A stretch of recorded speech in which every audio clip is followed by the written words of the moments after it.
Yo, what's going on, people? King Rich is back again with another live stream. Yeah, I'm gonna do a cooler show today. I had some technical difficulties yesterday.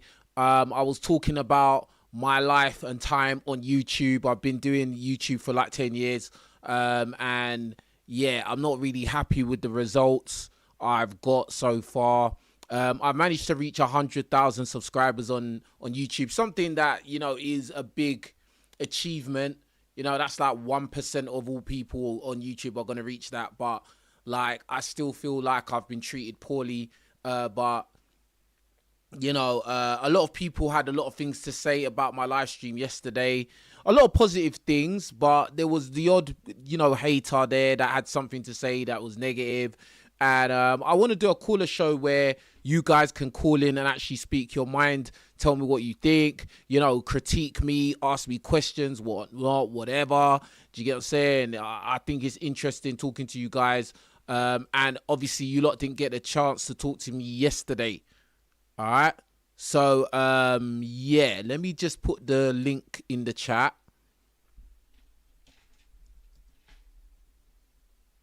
Wait, one second, bro. I'm going to put the link to call me in the chat. So you can call me by StreamYard. StreamYard link.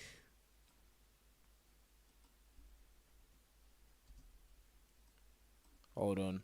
Putting it in the chat right now.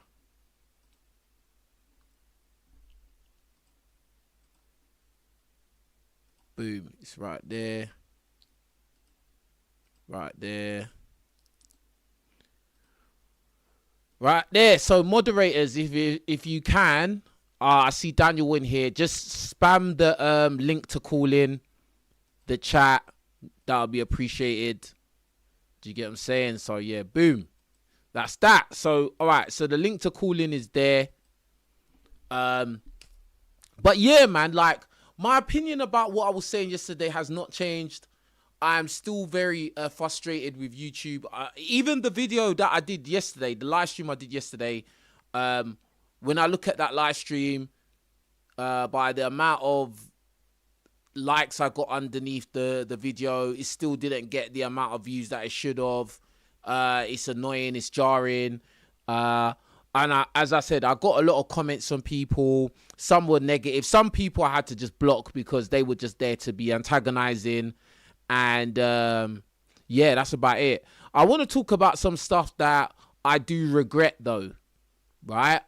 Because I think a lot of you guys, I've got sick and tired of listening to YouTubers talk about how they're winning and how everything's going great and they're on top of the world and everything, when really and truly life is not really like that. And a lot of these people, they get exposed and then you find out that their lives are not actually perfect.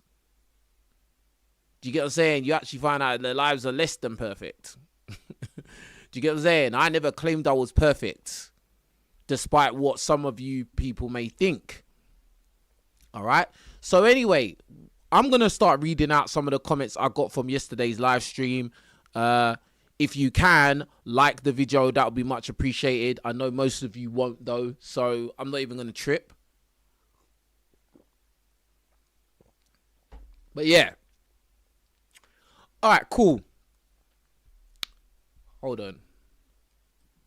Got to check if I ain't got no callers. All right, cool. So, this guy wrote, YouTube only likes YN that are goofy and corny. Y'all red pillars are doom and gloom. First of all, I've never in the whole time I've been on this platform claimed to be any label. I never claimed to be red pill. I never claimed any label ever.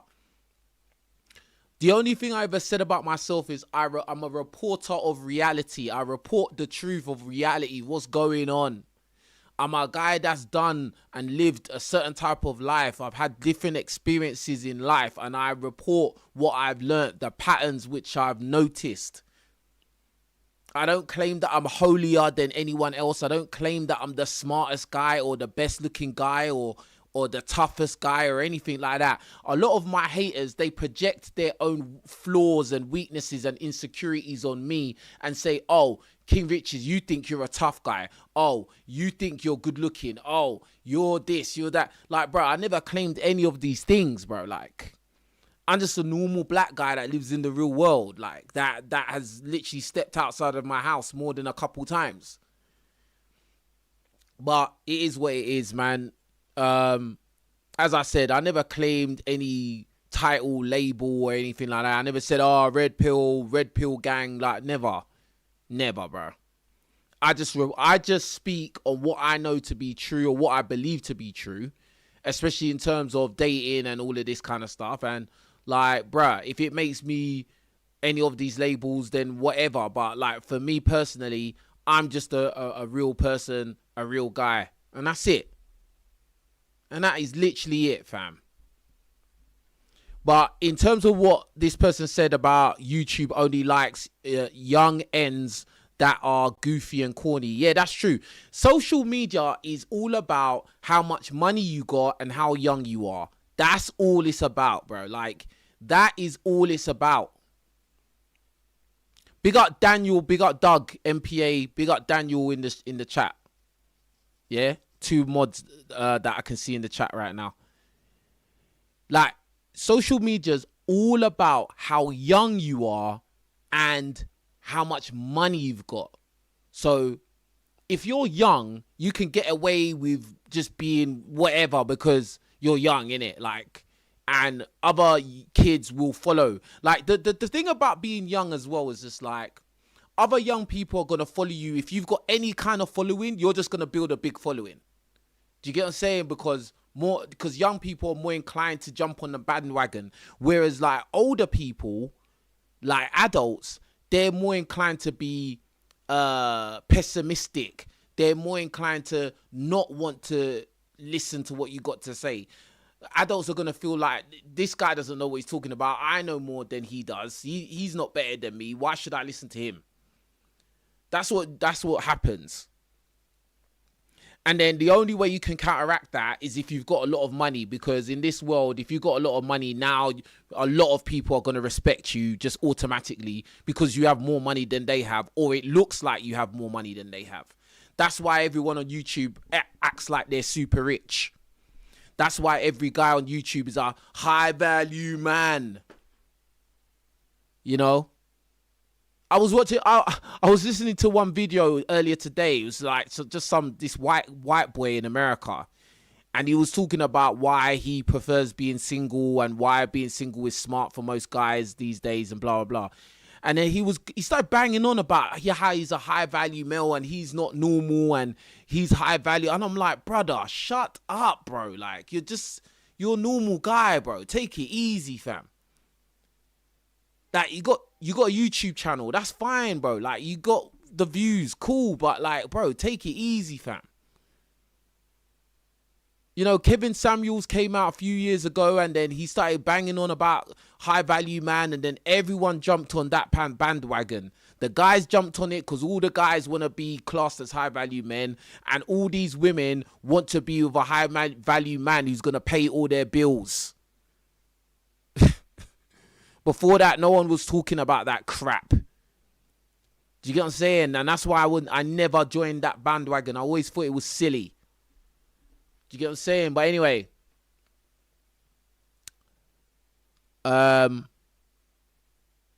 this guy wrote, do a King Richards tries jiu-jitsu video. Like, that's so dumb. I've gone into boxing. I like boxing, and I'm actually decent at boxing now. But this guy says I should just all of a sudden do a jiu-jitsu video. Why the hell should I do jiu-jitsu? Like, I kind of take that as just being antagonizing. That's an antagonizing comment. What do you lot think?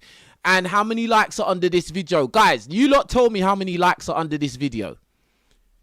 You lot tell me. In fact, you know what? I can actually put the view count on the screen, I think. Hold on. I want to put the view count on the screen, bruv.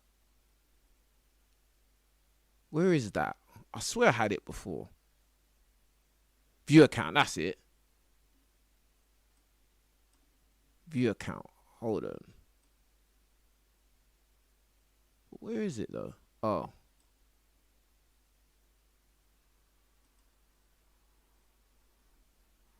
Well, oh. Okay. View account. There you go. Oh, it's right there. Okay, hold on 1 second. Gotta get rid of that. Boom. So the view account is in the bottom. So you can see how many viewers are there. And you lot can see how many likes are on the video, bruv.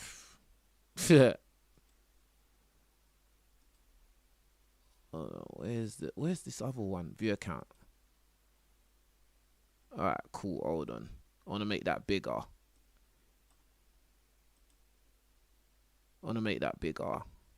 View account. So you can see how many viewers are watching right now.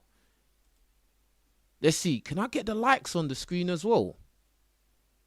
Hold on. I can't get it. I don't think I can get them on the screen. That's annoying. That is annoying. But I could put a super chat goal on the screen though. Hold on.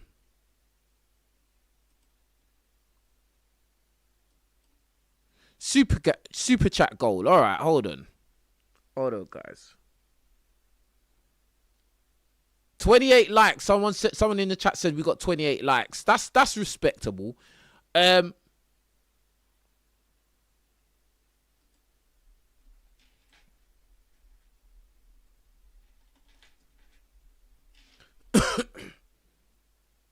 Super chat goal. All right, let's see. I don't know.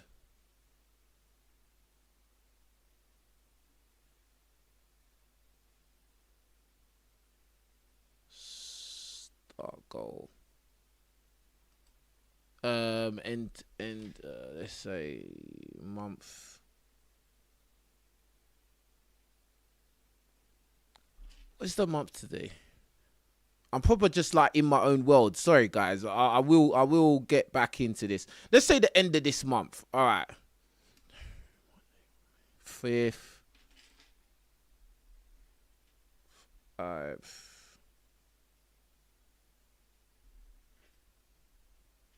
2026. Let's see the end of the. Let's see if we can reach the goal. Super chat goal.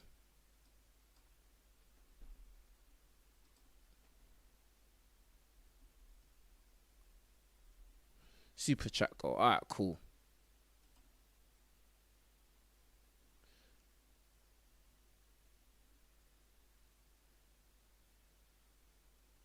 Hold on.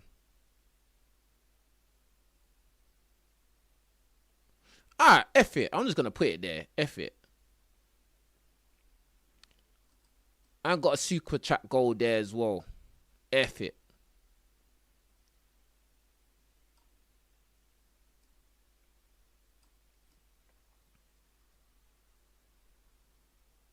F it, bro.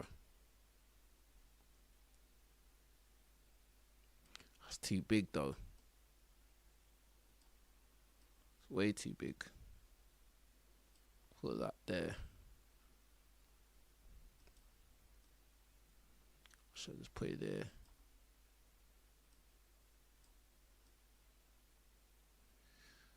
So, like, when you lot super chat, we'll get a goal going.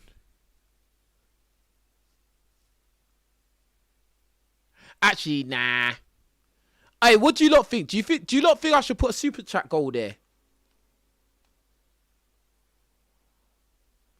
Someone says I don't like how YouTube takes a big cut of super chat. It's so true. Like, it's such a scam, bro.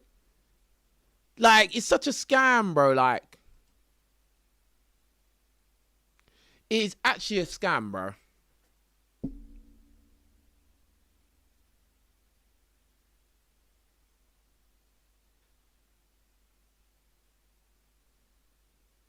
Hold on. Who's this guy? I think we got someone that needs to get blocked, bruv. There's always somebody. You're glazing, King. Bro, shut up, bruv.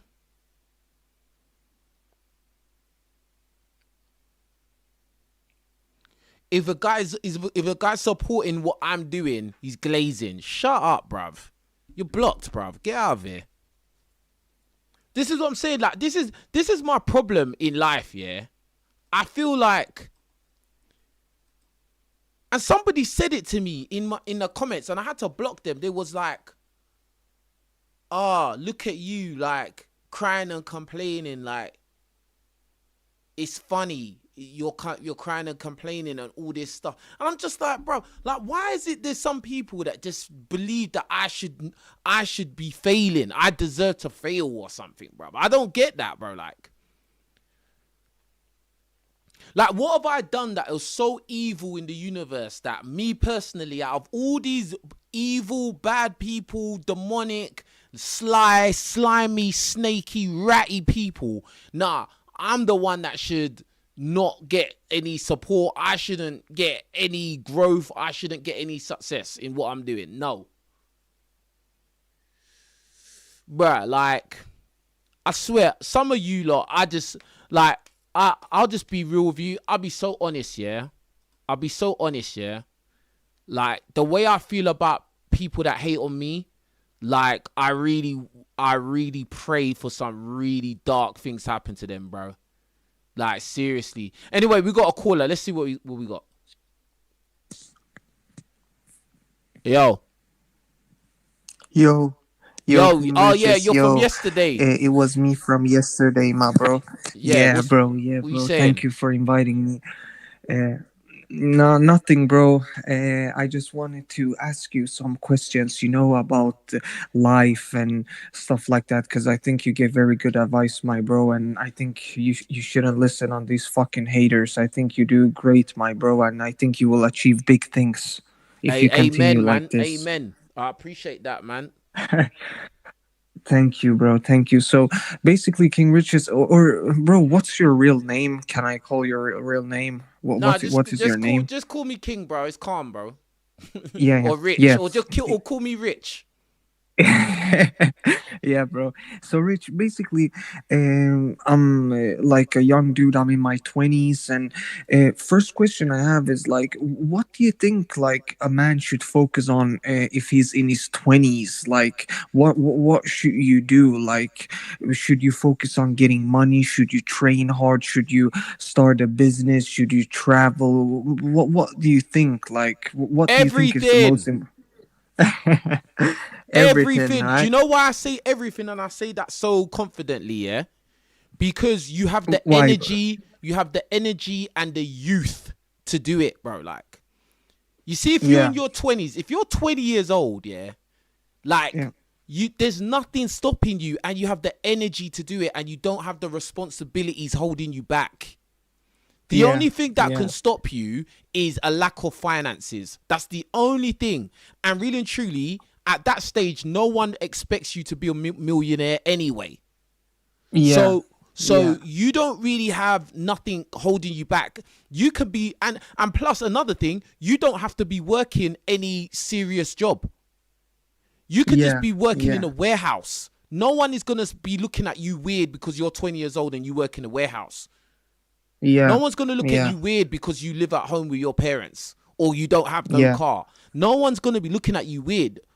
You just do yeah, your thing, you stack your money up, and then you plan. You plan the rest of your life. What are you going to do in the next 5 years? When people say that, is, bro.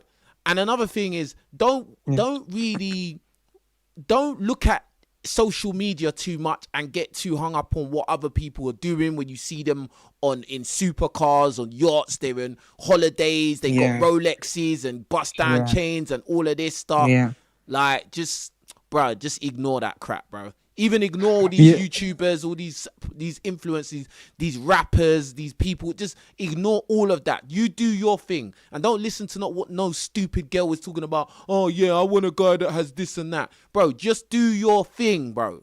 That's it. yeah.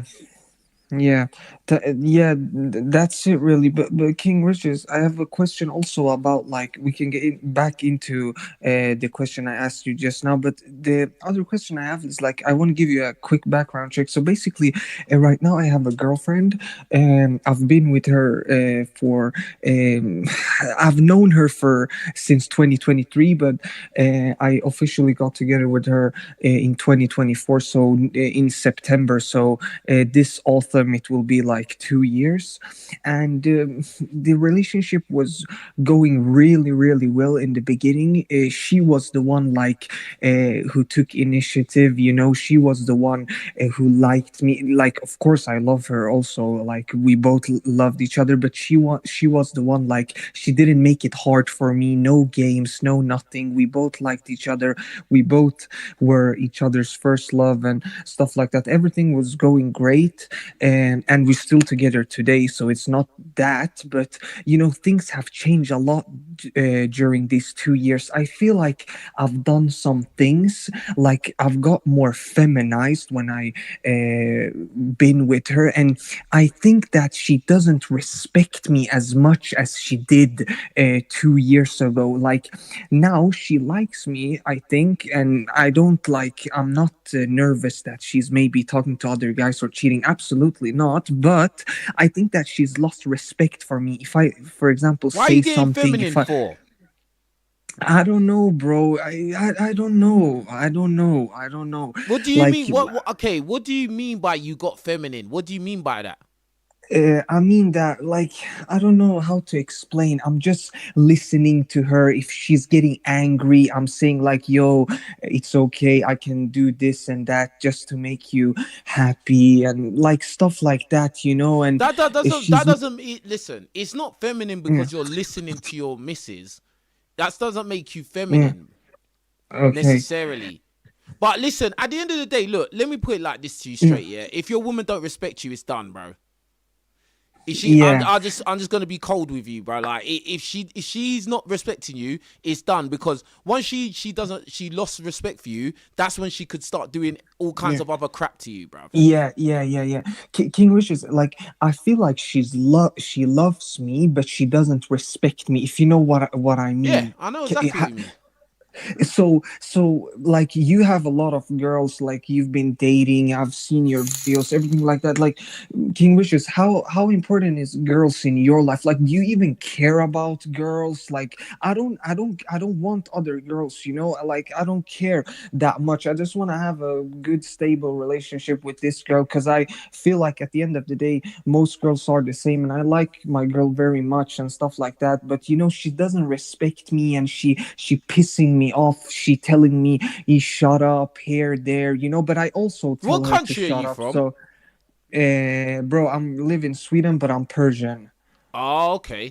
All right. Well, Yeah, listen. At the end of the day, bro, like as I said, if the girl is not respecting you, she's talking to yeah, you crazy, then, yeah, bruv, bruv, I don't know what to tell you, bruv. Like, besides, it's not gonna go nowhere because once they lose respect for you, they're not gonna really.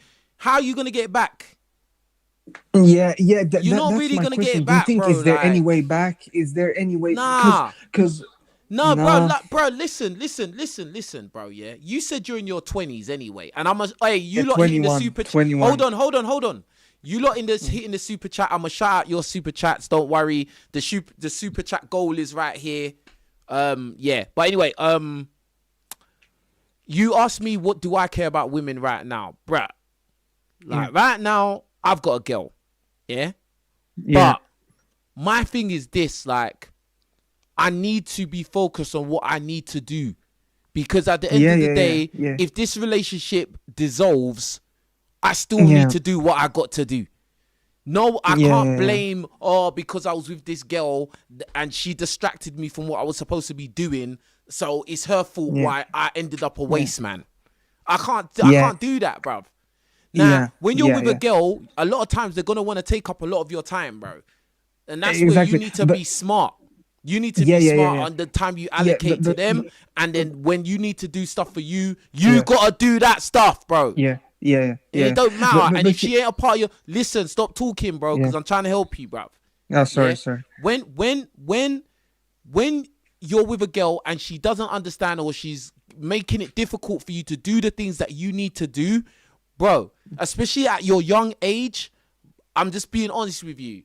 Like, you just gotta focus on you, bro. Like, let her go, bro. Like, because you're only Yeah, gonna have this time of your life once. Do you get yeah. it? You're only gonna be in your 20s one time of your life, and then when it's gone, it's gone. Mm, This is a serious thing, bro. Like, because when you're young, you just think you're gonna be young forever.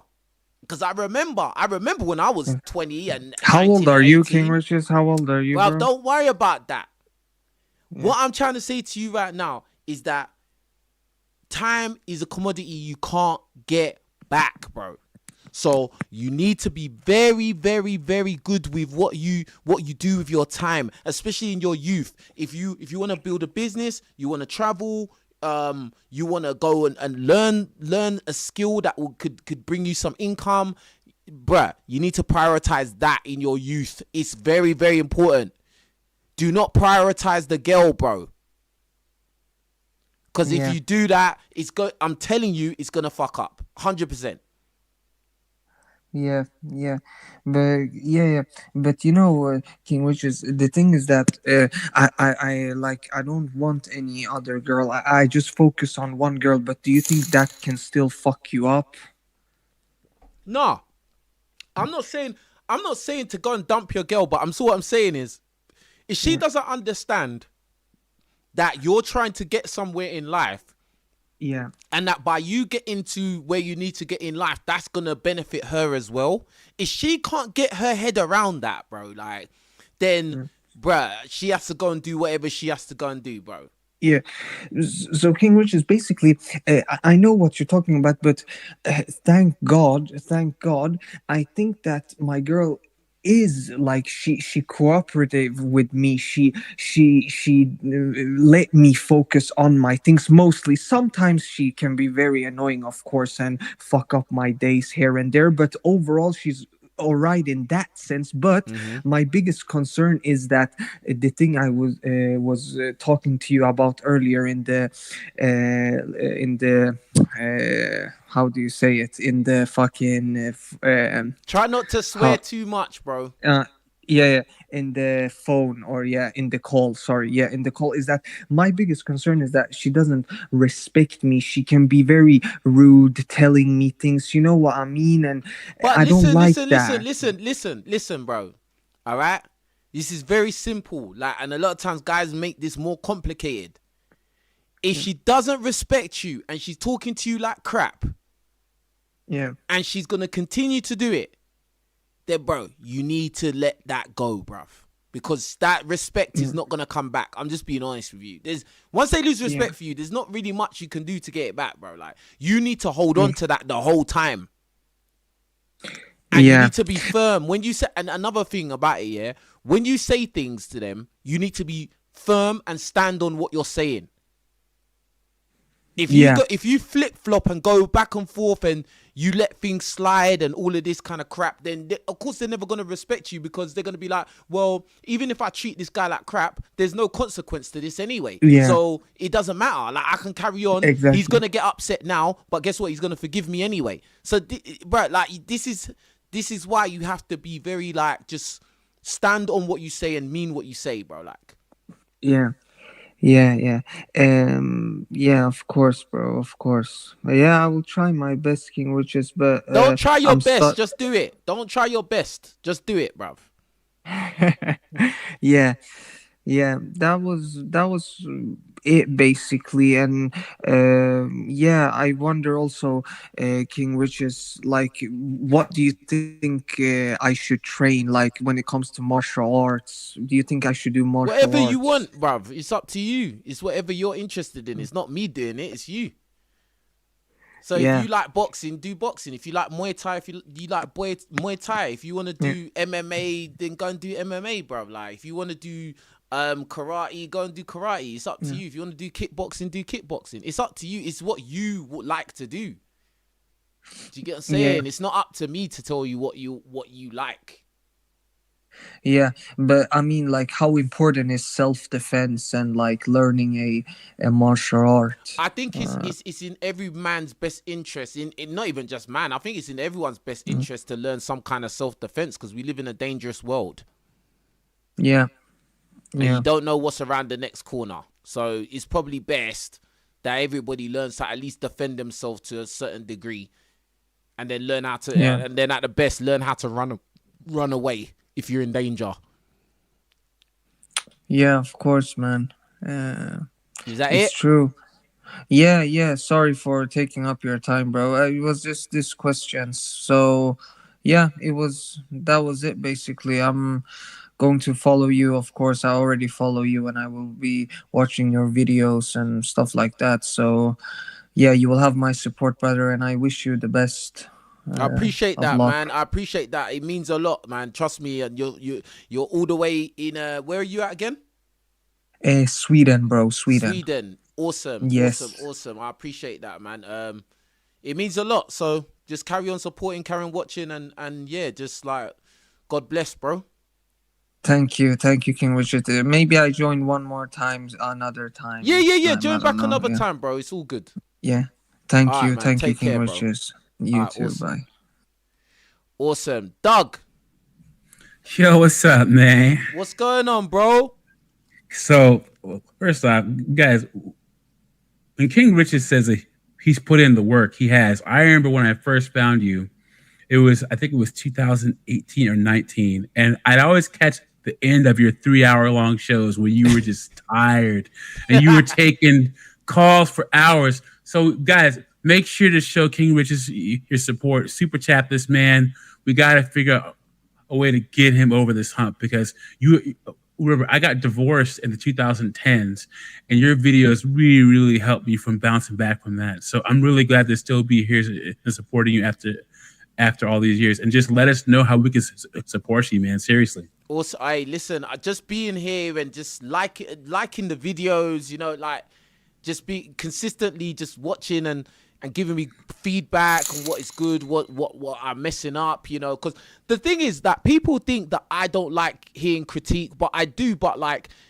there's levels in it. There's levels when it's like somebody's giving you constructive criticism out of love, or someone's just trying to be malicious and trying to make you feel bad. Do you get what I'm saying? Yeah. And Yep. I think that I think I've got a good eye for differentiating both of those. So yeah, like I just appreciate the real people that actually care. They like my content, or like my personality, me as a person, and yeah, that's it, man. So, I have a couple of questions. Yeah. One, what do you think is the worst thing that a woman can? What is the worst thing a woman can do in a relationship that can show a man that he needs to leave right away? I know you said respect, but I'm talking about like the worst aspect of a woman's personality, or the worst thing that she can do. Because I always say, guys, if a woman starts talking to you like she can kick your ass, you have to leave.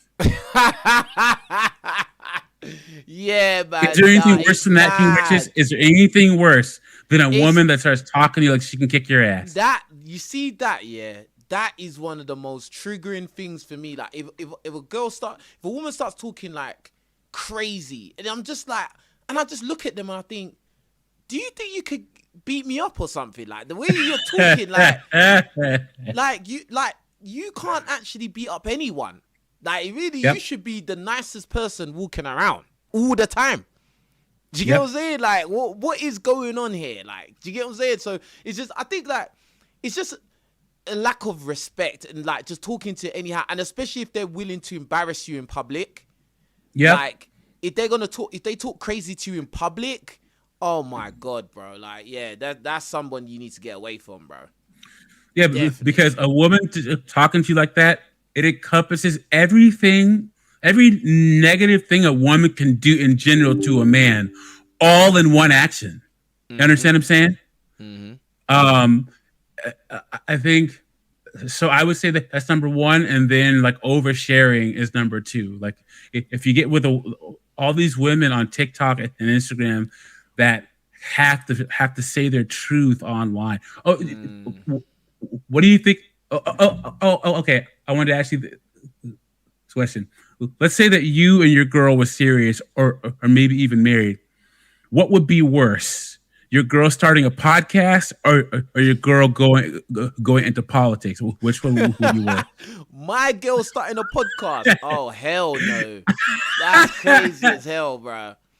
Like that. The only way, and it's funny because like the girl I'm with now, like I actually said to her, like it would be cool if you was like doing videos, but I'd be the manager.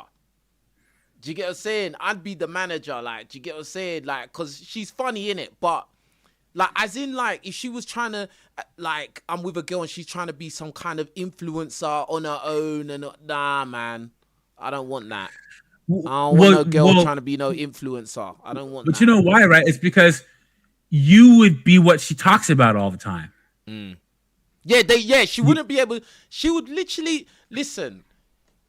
They have a problem with just not talking and just blurting out everything, bro. Like, so they'll be on a podcast having conversations. The next thing, all your dirty laundry is getting blurted out. Yeah, you'd be like Akash Singh and his wife. Yeah, and literally they could do it by accident. They could all like not actually mean to do it, but because they love talking so much and get carried away, they'll literally just blurt out everything. Oh, it's just crazy, bro. Yeah, and then so we're in this weird thing where would you agree with this concept, especially we see women nowadays, that like women had to be with men, you know, married in serious relationships, because men and women used to have to be together to survive. But now with technology, women don't really need men. And so that's why so many of them are single. Do you understand what I'm saying? Yeah, absolutely. Like a lot of women just feel, and I do understand. I actually understand why they have that kind of mentality, because at the end of the day, like the world is a lot easier to live in this world than it was like 200 years ago, 1,000 years ago. Do you get what I'm saying? Whereas like now, so you've got protection, which men provide. You know, like there's all these infrastructures and systems and around us that kind of keep us from falling apart. Whereas back in the day, if a woman didn't have a strong man with her, she was in serious trouble, bruv. Yes. Yeah. And that was understood. That was universally understood by everybody, bruv. Yeah. I asked the question because I want you to answer two things. One, so women are biologically hardwired to want children because Mother Nature wants the species to continue. So women, they don't want to be with men, but they're hardwired to want to have children. So you have women who don't want to be with men.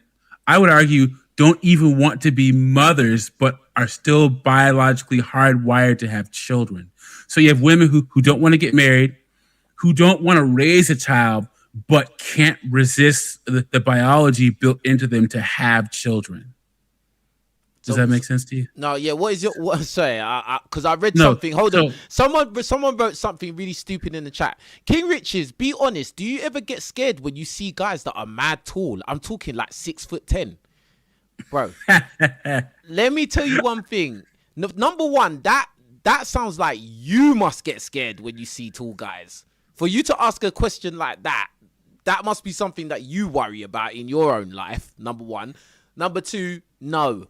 I don't care, bro. Like, because do you know what? From a young age, I experienced seeing smaller people do damage to bigger people.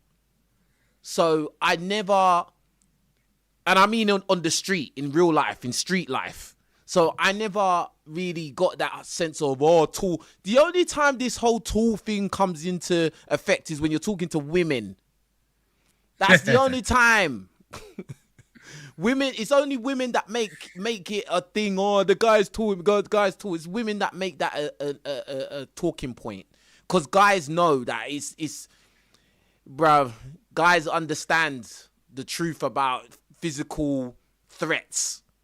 We How tall understand. was that guy that you boxed against in that boxing match? He was Yeah, like my 6'7" or something, right? Yeah, my first fight was a guy who was 6'6", bro. And Yeah, he was and you were heavier getting than it me. in with that guy, man. Yeah, Do you get what I'm saying? But like, this that's beside the point. At the end of the day, like, bro, like I don't really care. And I played American football, bro. I was always competing with guys that are bigger, faster. Some are smaller and strong. Like, bruv, I don't know. I've been around so many different types of people that, bruv, like, you don't know until you know, innit? Until you're in that position with them people, innit? So that's it. But anyway, back to your question, my bro. Okay. So women, they don't need men. So a lot of them are single, but they can't resist the biology of wanting to have children. Yeah. So now we have women who want to have children, but don't want to be moms. What do you think? I think they want to have children. Oh, like they want to birth children. I think they want to have children, but they don't want to be. They don't care about being wives. That's what I really honestly think, because like you can't. It's kind of crazy and illogical if you're thinking, I want to have a baby, but I don't want to be a parent to the baby. Which I'm sure there are some women that are like that, but I think more of the issue is like they don't want to be wives, and that's why there's so many single mums. That's why there's so many single mothers, because they don't really care about the man that much. But like they when they get pregnant, they're like, oh well, I'm having it, even though I'm not with the guy, or the guy doesn't really like me, or whatever. Do they have that single mothers by choice thing in the UK, where you have these women, but particularly a lot of black women, who are just going to have a kid with no man? They're going to get IVF, or they're going to get inseminated, and the kid's never going to have a father. Is that a thing in the UK? Because it is here you in can the get US. You can get IVF, yeah. What do you think about that? Because I think that the most selfish thing a woman can do is have a child without that child not having a father. Correct? I think it's crazy, because the fact of the matter is, every woman, no matter how unattractive she is, has got options. Yep. So it's like, if you are someone who has option, why would you choose to have a child and put that child in a disadvantaged situation of not having a dad around? Because even if the woman has money, let's say the woman is a millionaire and she goes and has a kid by herself, IVF, right? That's still very, like, that's still a big disadvantage. It's not an ideal situation. Yeah, yep. It's still, there's no father. Fathers are a crucial part in the development of a child's life. I did childhood development psychology in uni. Bro, the mum and the dad both are important, but for some reason society is all about the mum, Mother's Day, the mum. Bro, like, especially boys, you don't have a dad, that could literally total your life, bro. Like, yeah. Yeah, even let actually scratch that. Not just the boys and girls. It just messes your life up, bro. I don't even date women that don't have no dad in their life, bro. I'm just being real. My chick now, she had a dad. She had a dad in her life, bro. My mum and her dad, bro. The last chick I had, she had her mum and her dad. The chick before that, she had her mum and her dad. I don't even deal with women that didn't have their dad in their life, bro, because I know that brings a lot of other issues. I don't do that. And guess what? The funny thing is, I didn't have my dad in my life, but I still know that that's important. Because the second part of this question is, okay, so I think that men have a natural want to provide and protect, right? But we're surrounded by women who don't want to be married or have families, right? So you have women who are struggling against their biology of having kids, because whether they want kids or not. But men are struggling. Well, our biology and our fathers told us what you're doing it for is a wife and children. So I think one of the biggest problems with young men nowadays is that they were told that they can get a wife and children, but they look around and see the women around them. They have to accept that that's not happening. So what are they going to be like? What are they doing it for? Understand what I'm saying? Like, this is the first generation of men that have to figure out why to be a success, why to put in the work for something besides family and children. So, what I think advice the would you world. give to those men? To be honest with you, I'll be real. Yeah, I think that the world is just turned more self-centered and selfish now. Yes. So men, because a lot of men are lucked out, or a lot of men have just been like looked over, passed over, rejected, made to feel like they're not good enough. You don't make enough money, all that crap. You don't have Like, 6 figures. You don't or if it's not the money aspect, you're not tall enough, you're not good looking enough, you don't have enough clout. Like, and then a lot of these girls, they just think they're all tens, and then I don't know, bro. Like, it's just made a whole generation of men who just think like, you know what, I'm just gonna be a passport bro, or I'm just gonna make money for myself and I don't know, pay for box, or I'm just gonna be whatever. Like, I don't even give a crap. And that's just the So, way it is. what would you say to motivate those men to be the best version of themselves? What would I say to motivate them? I would just say Like this. short, so once again, I don't have any children, Yeah. and I still felt that I needed to be successful because I'm a fucking man. Like, you know what I'm saying? Like, men, we change the world, we make history. So us men, we have an obligation. It's like being born a man is like the best blessing you could possibly have, because I agree. men change the world. You know what I'm saying? Yep. So that's what I would say. So what would you say to a young man that came up to you and said, "Look, like, I'm not going to get a wife and kids. So why should I? What can motivate me to be the best version of myself?" Bro, because you got given the gift of life, bro. Like fam, like, so, like, think about this logically. Okay, cool. Like, you're here, you're living, you're breathing, yeah? And then, okay, you've made the decision, okay, I don't care about getting married or having kids. You still don't want to live a good life? You don't have the duty to yourself to try and provide yourself with the best life you could have. To try and experience life to the fullest. Why would you give that up? Do you get what I'm saying? Why would you just disregard that opportunity? You owe it to yourself. You owe it to yourself to try and give yourself the best life. If you're not gonna be a family man, or you don't care about getting in a relationship, cool, whatever. But at least do for yourself. Love yourself enough. Do you get what I'm saying? Yeah, makes sense to me, man.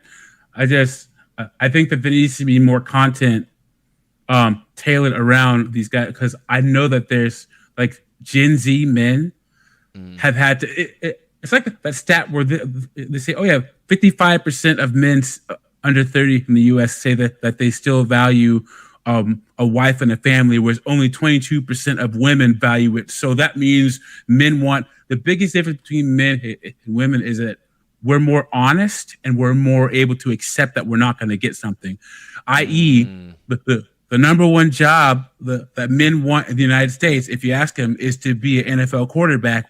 And we can say that knowing dang well that we're not going to be a quarterback. It's women who are so delusional that they have to lie.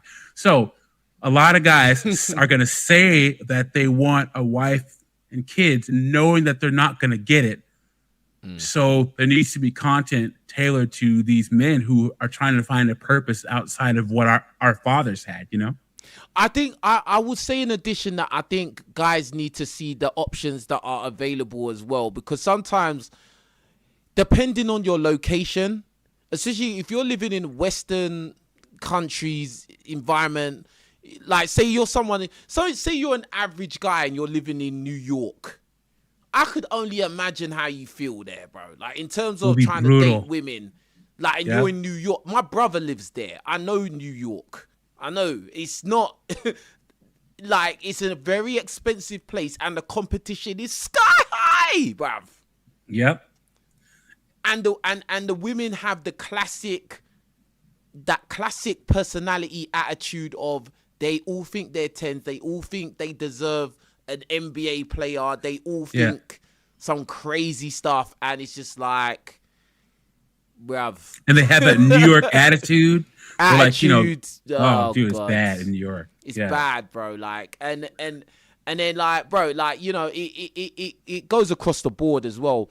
So a lot of these guys that are probably having no luck or getting made to feel like crap, they need to know what options are available to them out there in the world, bro. Like, because the world is a big place. Yeah. And I mentioned the passport bros thing, and it gets a lot of like bad press and stuff like that. But if you was actually a guy who genuinely was trying to find somebody and you want to connect with somebody for a real relationship, that is a possibility, bro. Like, there are men that actually go out in the world, explore, and actually find somebody that is actually good for them. Bro, I'll be honest with you. I just think the West is poisoned, bro. It's absolutely poisoned, bro. So I would say the main culprit was the internet, bro. The internet and feminism just ruined it. The combination ruined it, bro. Like, Instagram ruined it, fam. Do you get what I'm saying? I so agree. like, I understand a lot of guys, if you and also a lot of the high value man talk and all of this, bro, like, it ruined it. Now you being an average guy is seen to be your scumbag, like you're nothing. Like, and I always felt that was totally disgusting. It was a disgusting rhetoric. Do you get what I'm saying? Whereas like a woman can be bang average and she still thinks that she's, I don't know. I don't know, bro. It's mad.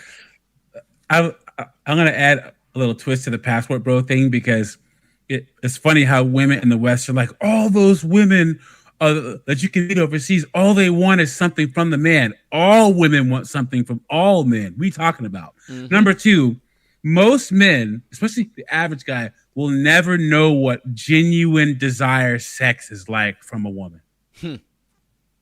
So guys, honestly, you meet a woman and she needs a green card. I think as close as a lot of guys are going to get to genuine desire sex is I need a green card sex. I honestly think if you're a guy, especially if you're from the UK or freaking American, and you bring a woman back with you, it takes 3 years to get citizenship in the United States. For 3 years, you will get a woman on her best behavior because she needs that from you. Right? Right? Isn't that sad? But like, if you have something that life-changing to a foreign woman, you will get the closest. You will get a traditional wife for 3 years. You'll get genuine desire sex for 3 years. And even if she leaves when she gets that citizenship, you have 3 years of something that most men in the West will never get. Nah, I wouldn't. I wouldn't even I wouldn't even do that, bruv. I'll be honest. I'm not in that camp. Keep them wherever they are. Don't bring them. Don't bring them. Don't bring them. Yeah, keep them. Cause then think about it. Yeah? If you stay, like, I think like this. Yeah, if you want to go and find a foreign woman, it's probably best that you're thinking about living there yourself. Okay, makes sense. Like, because then she has to be on her best behavior forever, bruv. Because if she decides to start acting up, go back to wherever you was, bruv. That's fine. But you won't be living the lifestyle that you're living with me. You're going to go back to your mum's house in that little barrios or whatever you was in, bruv. Mm-hmm. Do you get what I'm saying? And that's it, bro. The like, favelas of Brazil. Yeah, that's it. You can go back to the favelas, bruv. And that's it. Like, and it's all good. Like, it's all good. So I just believe, like, if you're one of these guys, you go Thailand or you go Colombia or Sazua or one of these places, Mexico, yeah? You probably want to keep the woman there, because at least that system is more patriarchal. It's more respectful of men and respecting men and what men actually offer, the value men have. It's only in the West they don't respect men. The culture doesn't respect man. The man is just your workhorse, but we don't respect you. You're meant to pay for everything, but we don't respect you. You're meant to protect us, but we're gonna talk to you like we can beat you up. That's the West. Yeah. I have That's one it. last question for you, and then I'll let you go. So, in the area I live in like the DMV, DC area, and the biggest problem with this area is that, like, well, especially as you get older, a lot of women come here is so career focused, and they give all their best years to university and into some job that can care less about them. So they wake up at like 33 to 35, like, oh my God, I'm single. I need a man. So a lot of the women here, they've either never had a serious relationship or they've been divorced. One of the two. There's no in between. So I want to ask this. What do you think about the saying, it's better to have love and loss than to have never loved at all? What, now, from the man's point of view? Yes. Now, I'm not saying that you have to get married, but what do you think about a guy should at least try to build a life with the woman first, like move in with the woman, try to pay bills, all the stuff like that. And I only say this because I've met so many women who've like never had a serious relationship. And it's so sad when I meet a woman in her mid-30s, her 40s, who's never had a serious relationship and how desperate they are. I think that's really weird. If a woman's managed to get to 40 years old and she has a serious relationship, there's something defective there. There's something wrong. Because again, a woman, even an unattractive woman, has still got options. Some man wants to give her a dick. Some man is willing to be a simp. Some man is willing to take her on board. So, like, if you got all the way to that age of 30 years old, 40 years old, you never had a relationship, what you been doing? Like, okay, I get it. You were studying, cool, but yeah, you were still around guys. So how did you manage to do this? Like, how did you manage to camouflage and not be seen? How did you do this, bro? Like, so, but in terms of the man, anyway, is it better to love and lost than not love at all? I think that it's good for men to have experience, and it's good for men to go through things, and some of the negative things as well, like heartbreak and stuff like that. I think it's good for a man. It's character building. You see, those women that haven't had no relationship or don't have no experience, they're like, they haven't had to go through adversity, so they haven't built much character. They're just there. Do you get what I'm saying? And when you go through experiences, you get to learn a lot about yourself. You know, and some things you might learn about yourself, you realize is not good, and these are things you may need to change. Do you get what I'm saying? Life is all a learning experience, really. If you go through life just not going through anything or not having no experience, I think you've wasted your life, to be honest. Yeah, or have never had taken any kind of risk, even in like personal relationships or in business, or you think about if you never would have moved to the U.S. to play football, you probably always would have wondered what if you had. You know what I'm saying? Yeah, absolutely. Absolutely. And I guess for me, I always kind of had that daredevil energy that, like, I'm going to try it. I don't care. Even if I'm scared, I'm going to go. That's always been my mentality. Even if I'm scared, I'm going to go. I'm going to step into this ring. Do you get what I'm saying? So, like, I think that everyone, obviously within reason, don't be trying to see if you can fly and jumping off buildings and stuff. but like, at the same time, like, calculated risk is okay. Cool. You get what I'm saying? Well, thank you for answering my questions, King Rich. Looking for. I've been listening to you forever. I said it before. I'll say it again. Like, when I got divorced in the 2010s, it's funny because you and then back when Tommy Sotomayor wasn't crazy, you two were actually for the first two Red Pill voices of us I found. So thank you for staying here for so long. Thanks for doing the work, man. And like for anything that you need for your longtime fans to do to help you get over the hump, we're here to support you, man. I'll be in the chat modding, okay? All I ask, tell a friend about my channel. Everybody gets 10 people to start watching and actually watching, not just, oh yeah, I'm going to watch and they don't watch. Actually get them watching. And then, then that's love, man. That's it. Just everyone like the video. If you could super chat. If you can't, just watch and like the video. Cool. Leave a comment. That's it. That's what I ask. I'm not a greedy guy, bruv. Trust me.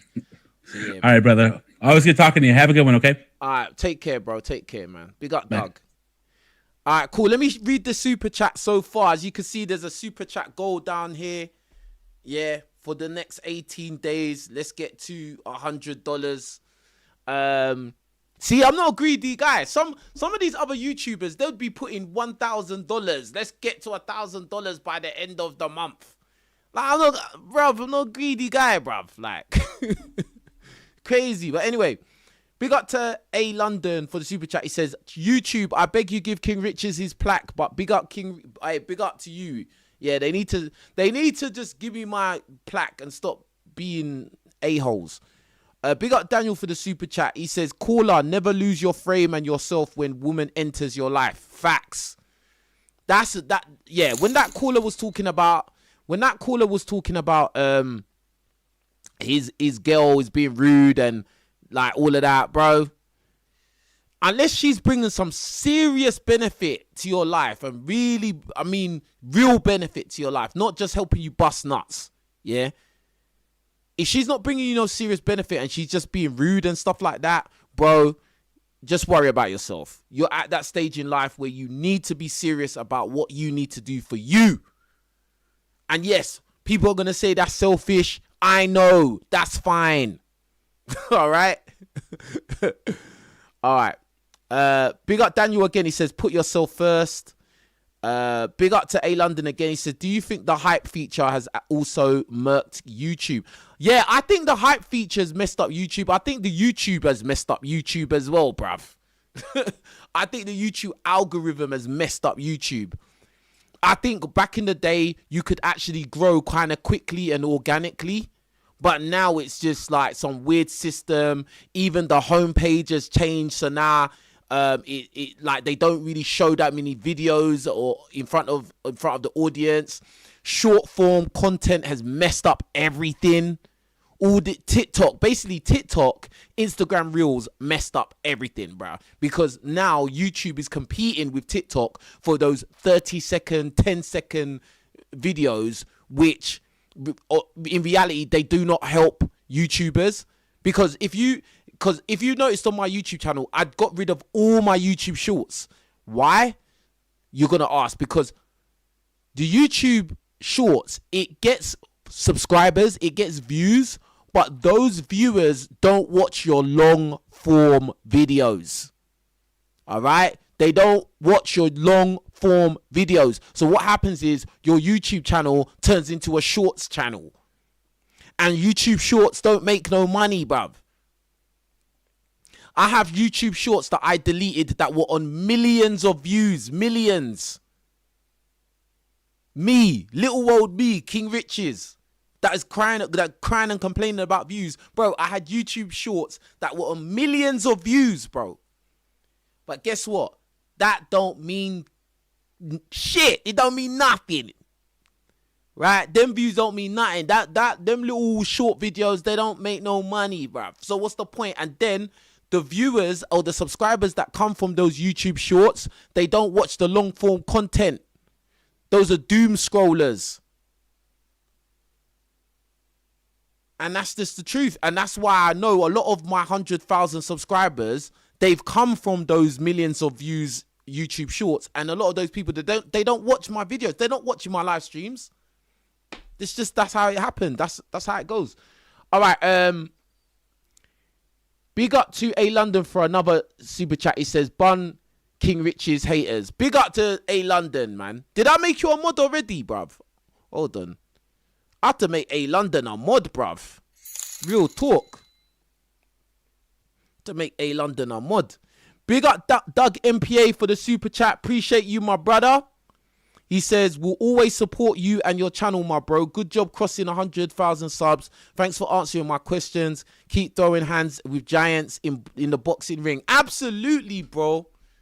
You know this, man. You know this. I'm here. Like, I am the David of the Goliath, bro. I am the David. I'm the descendant of David, bro. Do you get what I'm saying? Like, I am a mismatch for these giants, bro. Like, do you get what I'm saying? Like, it's mad. But yeah, big up to Doug, man. Appreciate you, Doug, man. Get me, long time supporter, man.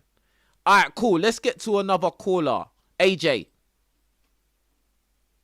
Yo, what's up? King Richards, can you hear me? Yeah, what's going on? I'm doing good, bro. I'm doing good. So I got two questions for you. The first question is, who did you piss off for them to not give you your YouTube plot? I don't You must know, have pissed bruh. off somebody, bro. I don't know, bruv. I don't know. That is Do you know the maddest thing as well, yeah? Like, it's not even just that. It's like, even in the UK, I noticed that a lot of these influencers in the UK don't like me as well. Like, so people always say to me, "Oh, you should do more collabs. You should do collabs, bro." A lot of these people, they don't like me, bro. And I've never met these people. I ain't done nothing to them. I don't know them from nowhere. I didn't rob them back in the day or steal their girl back in the day. But they're just haters, bruv. And it's just, that's crazy work, man. it's just like that. But it is what it is, man. I can't, it is what it is, bro. Yeah, for sure. Well, hey, man, like my second question is when you guys were talking about passport bros, especially for black men, Say whether that again? black men in the West, black men. Yeah. Yeah. So what I see though is I see a lot of guys that go overseas, but they go to like Thailand and the Philippines and whatnot, and that's all cool, you know. They go to South America Yeah. to try and look for a girlfriend, you know. I'm talking about the serious ones, not the ones that are trying to hook up, right? Mm. But like, I'm wondering why they don't go to places like Africa because Mm. I'm thinking like, you know, you would have a much harder time as a black man, and you're trying to, and you actually brought this up in one of the videos that I forgot which one, and it makes so much sense. It's like you're gonna go over to Cambodia, you know, and then you're gonna try and date a Cambodian girl, and it's like I don't know how much awkward it would be if you're gonna meet their parents, if you're gonna try and date them when it comes to interest and culture and whatnot. And I'm not saying that with a lot of black men dating Asian girls that it never work out.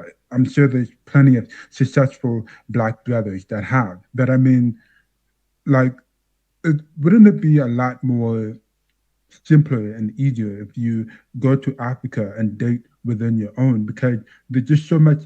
There is issues, you know, if you're a black man and you're just dating someone of a different race and color. But like, I'm not too sure what your thought on that. I absolutely agree. I absolutely agree. I think, and I've said this from day one. I said the majority of black men are best suited with black women. I've said it. Press one in the chat. All you people watching the chat, how many times have you heard me say that over the years?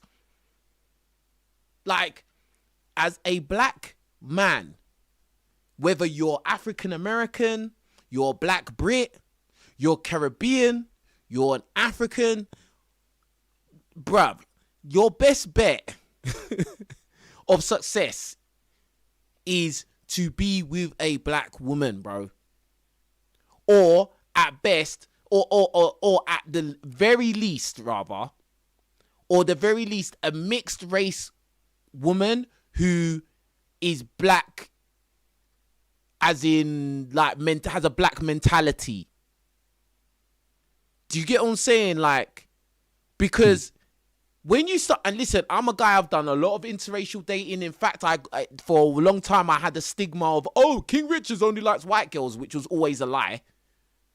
But, bruh, when you do interracial dating, just know it's not just simple black and white. There's factors. There's intricacies to that. All right.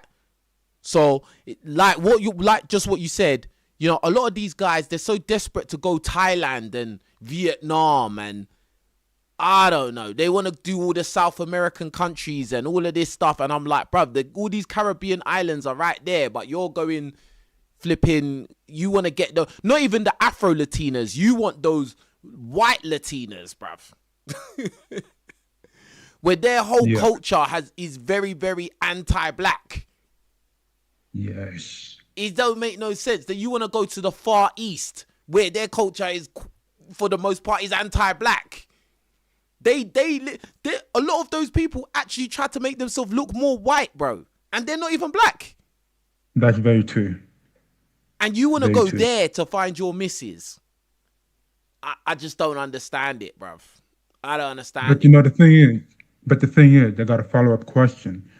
Do you think it's because of the black women that are in the West that a lot of black men are turned away from the black culture and the black women specifically because of their attitude, because of it's how toxic a lot of them can be, that a lot of black men just tapping out when it comes to dating black women. And so this is why they start dating other cultures. I think some of these guys, obviously, I can't say all, but I think a lot of these Yeah. guys, they may have had certain experiences within their community that has like made them kind of,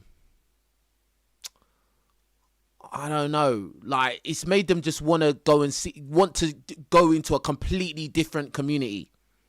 Do you get what I'm saying? Like because now they just assume that every other woman from their community is going to be the same. They just assume that from their own experience, maybe guys they've heard of, maybe from listening to guys on social media, blah blah blah. So now they just assume, oh, all these women are going to be like that. So let me go and find a Becky or an Asian woman or blah blah blah. When really and truly, bruv, in this world, most women in this world, they all want the same things, bro. Do you get what I'm saying? Yeah. Like, but there are some issues within the community, and a lot of it is like social engineered and bro. There's just so many issues, bro. Like it's crazy, bro. But again, at the end of the day, if you're a black guy and you're coming from the UK or you're coming from Miami or you're coming from Cali, San Francisco or whatever, right? And you want to go out there, bro, there's the whole Caribbean islands are there. I don't know why would you go all the way across the world to go to Thailand? Why would you go there? You've bypassed the Caribbean to go all the way. How long is that flight? Like 24 hours, 26 hours, bro. You've gone all the way there to a culture where, yeah, I've heard good things about Thailand. Thailand people, like, you know, people in Thailand are quite nice people, but bro, it's still, you're an extreme minority there, bro. Like why would you bypass? And you've flown past all the countries in Africa. Yeah. You flew past you jumped past the Caribbean and then you flew past all the African countries. Because let's be real, a lot of people that don't really understand, they view Africa as one country. A lot of people, the way they speak when they say Africa, they talk about Africa like it's one big country when it's many different countries, bro. Different people, different types of people, bruv. They even look different. Yeah. Because a lot of people in the West, when they think of Africa, they think of babies starving with pot bellies and flies around their eyes and mud huts and everyone's broke and living on the street and I don't know, bruv. Some weird stuff when it's not actually like that. But yeah, so yeah, to your point, I think that is kind of weird that black people, a lot of black men, they're so hyper focused on doing interracial dating. I get it. You might have had some bad experiences or in your own location where you're from, but your location doesn't represent the whole world. Simple. Yeah, definitely. And I think it's because of a lot of single mothers and a lot of black men being raised with single mothers. And you can correct me if I'm wrong, you know, but from what I've experienced myself and also what I've heard from other of my friends and strangers too and whatnot, that being raised by a single black mother, man, I mean, I think it causes a lot of black trauma, you know? It's one of those things where when a guy is being raised without a strong father figure in the house, then a lot of them are being raised by these mothers who, a lot of them hate men. And you can imagine the type of experience that when they were younger and they're being raised by that single mother, I mean, it must be it can be a traumatizing experience. And so when they grow up, they're just like, I have dealt with these black women. I know how they talk. I know how they act. And I tried dating a couple of them, and it's just been a terrible experience. So I'm just gonna go date white women now. Do But you know then what's and then you funny? have Do you all know what's these black funny? women. Do you know what's Yeah, funny when you say that? Yeah, because like when those conversations with black men and black women rise up, and the black men that say that they like to do interracial dating, and then the black women will be like, oh, but they'll say stuff like your mum is black, and it's like, what is your what has his mum got to do with it, bruv? Like, you yeah, don't know what kind of mum he had, bruv. His right. mum might have been a tyrant. You have no clue. Like, do you get what I'm saying? So it's just like, Yeah, yeah, I mean, it's so complicated. It's a complicated issue, bro. Like, do you get what I'm saying? And the thing is, it's hard to have these conversations with women because they're so emotional. yeah, And yeah. when you start telling them some real stuff, they act like they want to hear the truth, but when you tell them the truth, they can't take it, bro. Like, No, and no, then it turns definitely. into insults and slagging each other off. That's what happens. Yeah, Like, and it's so annoying because then you can never get to know common understanding. You can't build a bridge when the other person you're trying to speak to on a level can't take the truth. It's just annoying. Then exactly. it's just like, okay, I'm done talking. I'm not even going to talk to you anymore because there's no Mm. point. And I think that's what happens with a lot of these guys that, they're dating outside their race only because they just feel like, well, the women in my race, they're not listening, Hmm. and I'm just tired of talking. Like, do you get what I'm saying? And Hmm. I think that's what happens sometimes. Not every time, but sometimes. I mean, there's some guys out there that they just want to date anything other than black, which, there's issues with those guys. But yeah, there's different. It's complicated. Yeah, definitely complicated, man. I agree with that. It's definitely not simple. But it is also funny how the not only black women, but other women too. When they look at the guys that goes overseas, then all of a sudden they have a big problem about it. They make TikTok videos and they make YouTube videos and they just be sliding them out. You know what I mean? And my thing is just like, why are you so concerned about what another man is doing? Mm. Where he's going. I mean, if you call these guys losers, if you call these guys average and you don't want them, then why are you so concerned about whether they be going and who they be dating and whatever? See, that's a trick because, like, this is the thing. Like, if they got time to talk about you, they care about you, bro. Yeah. It's a lie when they say, "Oh, I don't care," but they've done a 45-minute rant talking about you. They obviously do care about you because they spent 45 minutes of their life talking about you. You must be kind of like important to them. Of course. Do you get what I'm saying? Yeah. So big up to Michael in the chat. Michael Idiasis in the chat. Big up to you back in Portugal. Big up to Michael. But yeah, and all this, oh, you're a loser. You went overseas because you can't handle women over here. Bro, no guy wants to handle nothing, bro. Yeah. Yeah? They're not wild Yeah. animals. Like, Yeah. why can't you just be calm and relaxed and just be easy and live an easy life? What's the need for all this conflict and aggression and all of this crazy, bruv? No guy wants to stress, bro. So any No. guy that is in a position where you can go somewhere where, you're treated better, go and don't look back and don't worry about what no idiots have to say. Because those idiots weren't going to sleep with you anyway. That's it. Exactly. Okay, cool, man. I don't want to take up too much of your time. I really appreciate you having me on. And yeah, I watch your content, man. I follow it, and you do great work. And I really hope you get the plaque, bro. Otherwise, you may have to start a petition. If you need me to sign a petition. Yeah, man. I ain't gonna hold my breath for the plaque, but I appreciate you guys that just like kept it real, man. Thank you very much, bro. All right, man. Take it easy. Take care, bro. Big up AJ. Big up to everyone watching, man. Everyone, please like the video. Make sure to like the video, man. Make sure to like the video, man. And hey, listen, any of you lot watching, you can call in the show. Call in the show right now. Want to hear what you lot got to say. You lot always complain and say, when are you gonna do a caller show? The caller shows right now. Especially if you don't like me, bro. If you're someone that doesn't like me, call in the show. If there's any women watching that have an issue with me and wanna express how they feel, yeah, about what I say online, then call in the show.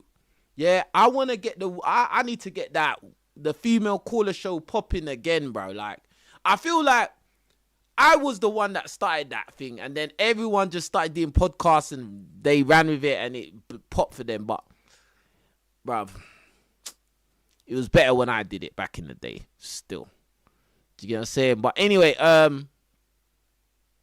yeah, man. Or if you're too scared to call up, ask me some questions in the chat. Let me see what you're saying in the chat. Shout out where you're listening from as well. Someone said ads on a live is crazy work. Why is that crazy work? Let me see. What are you not saying? Someone said mixed race with a black father. You know what? You know what? That's true, you know. Listen, most black guys, yeah, your best bet is to get with a black woman if you want a smooth sailing life. Yeah? If you want a smooth sailing life where you both understand each other, there's no weird racial dynamic, weird stuff going on, you're pretty much best suited with a black woman. Because most people are best suited with people from their own group, right?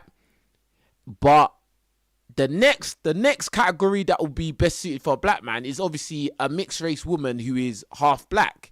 Now, I would say and agree with the comment in the live chat that if the mixed race woman has a black father and the father is in her life and hasn't been like some waste man, he hasn't been like weird or anything like that, hasn't abandoned her, then you've got a good thing going on there. You know, you've got a good chance of this working out. You've got a good chance of her being balanced and non-problematic. Yeah, it's not 100% foolproof, but you've got a good chance. Yeah, if her father is white, I don't know, bro. I don't know. It depends, bro. It depends. Is this mixed race girl more black orientated or is she more white orientated? If she's more white orientated and her dad is white, bruv, good luck, bro. She probably doesn't even like black guys like that anyway. Let's keep it real. She probably doesn't even like black guys. Let's keep it real. Yeah?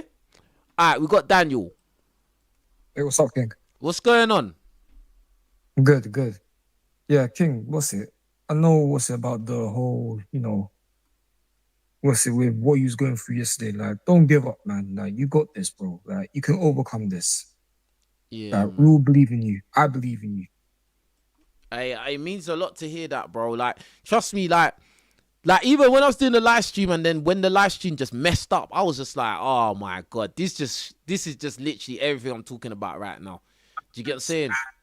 Yeah. But, yeah, like, do you know what it is? Yeah, it's just frustration, man. Like, sometimes I just get frustrated, innit? Like, sometimes I've got bare, like, enthusiasm and energy, but then sometimes I'm human, innit? So sometimes I just feel like, this is just a joke. Like, do you get what I'm saying? This isn't working. And then when I see negative comments, it just makes me more like, oh, man, this is just shit. Do you get what I'm saying? But, you know, it is what it is. Yeah. And what's it going to, also want to talk about, the whole passport rule, like, passport rule is not going to Africa, like, I've been going to Africa since 2010. I go Sierra Leone to see Bambi. I've been dating there for like the past 3-4 years and my success rate's been good. I don't know why guys are, looking outside of Asia and South America when they can, go Africa and see where it's out there. And it's been working on my part. I've got vlogs out right now where I'm dating African women. Tell us about your experience, like dating in Sierra Leone and that, and like, because the thing is, yeah, I think that one of the issues is that a lot of black guys in the West, especially in America, I would say, they don't really have a good idea of what's going on out there. Like, maybe they don't really know anyone from there, or they've never really traveled like that far out. So they don't really, all they know is the propaganda that they see on TV. Do you get what I'm saying? Yeah. So like, tell us what is it like when you like go in there, what is it like? And go on. So the women there, they're well mannered, feminine, you know, good morning, good evening, they know how to, you know, greet. And overall they're feminine, but some of them are westernized. Some of them do have that Western mentality. But from my experience, most of them have been very feminine and traditional on my part. Okay. So I think it's worth guys, you know, going there and seeing what it's like. How would if a guy was to go over there, like, how do you meet like women? Like, how do you meet people? So, like, if you're going to, like, I don't know, the beach, park, or like a restaurant.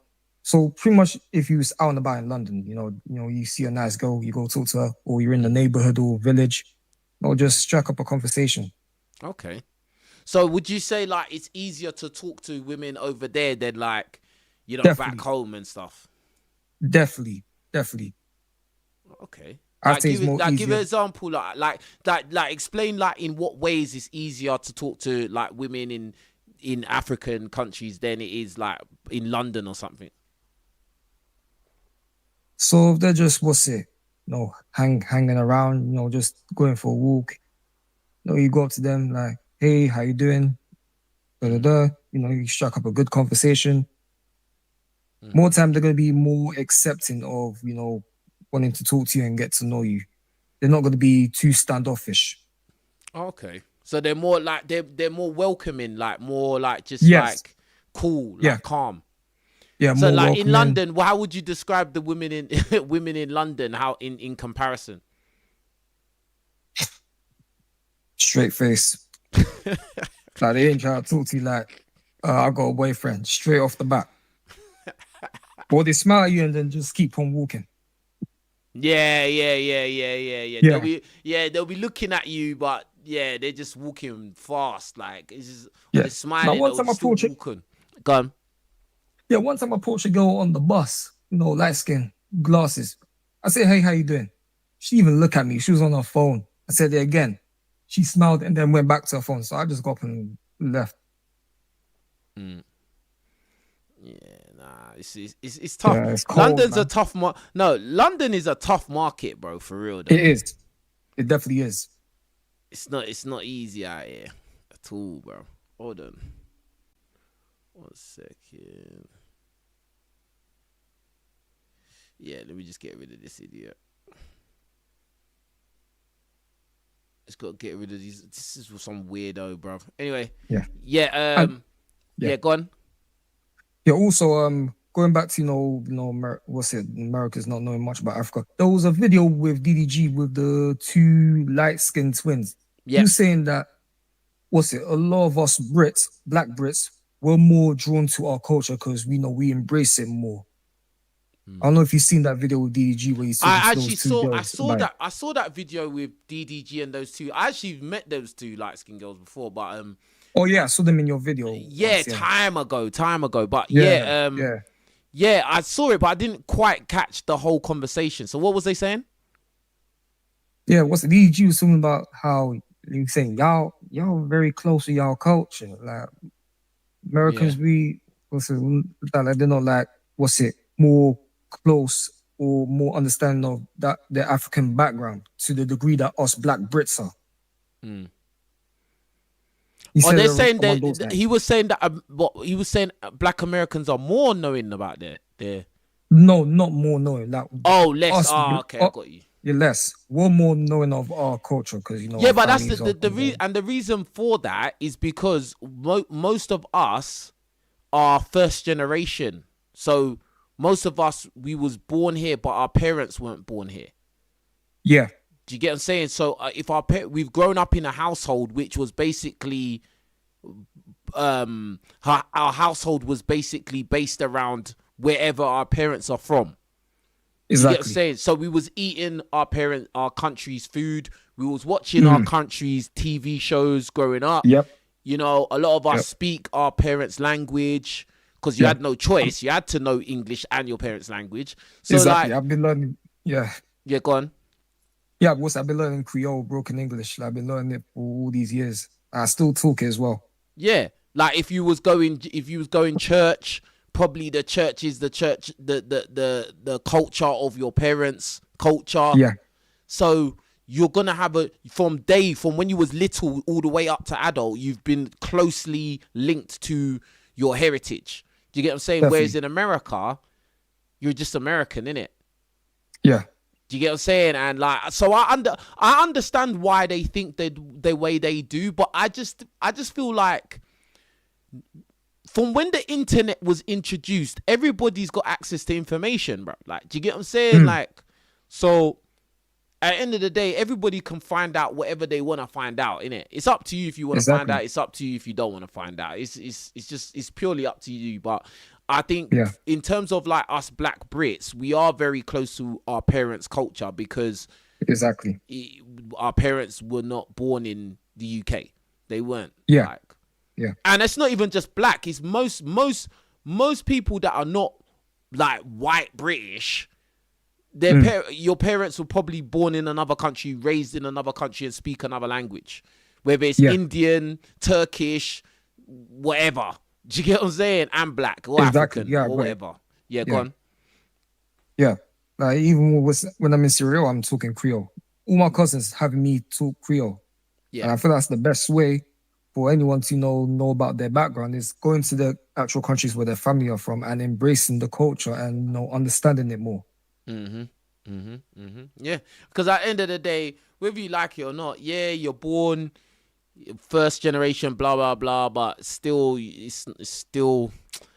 I mean, some people say you are British, you are whatever, but I don't know. Maybe when you start talking about second generation or third generation, then it's different, innit? I think their view will be different because it's like your parents were born here, so and you're born here. And like your Exactly. understanding is probably watered down, is diluted. Your understanding of back home is more diluted, isn't it? Because all you know is this. Do you get what I'm saying? So, but yeah, what else you want to say? So, what do you think? What do you think about the black guys that do go Thailand and and all this stuff? What do you think of those guys? Why do you think that they bypass visiting Africa to go to flipping Vietnam? Why? What do you think about that? Honestly, I don't know. Like maybe I don't know. Like maybe they're having the assumption that African women are pretty much the same as Western black women when they have even tried.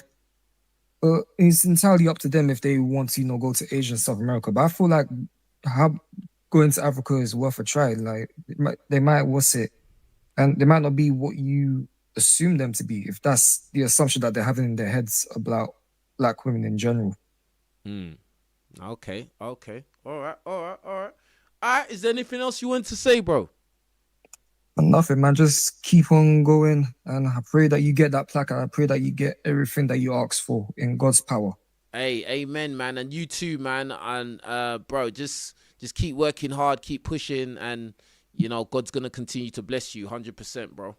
Most definitely, amen. Hallelujah. All right, man. All right, I'm gonna talk to you soon, and keep being a sick mod, man. Appreciate it, fam. Of course. Come on, Push you out, man. Come on. All right, big up Daniel, yeah. Yeah. Peace. All right, peace. Big up Daniel. All right, Abs. What's up, King MG? I'm a big fan of you. I've been watching you for a while. Appreciate it, bro.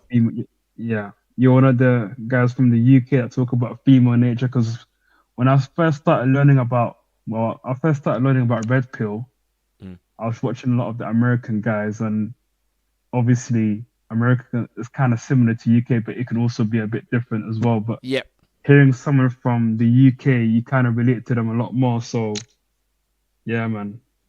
Yeah, man. I mean, yeah.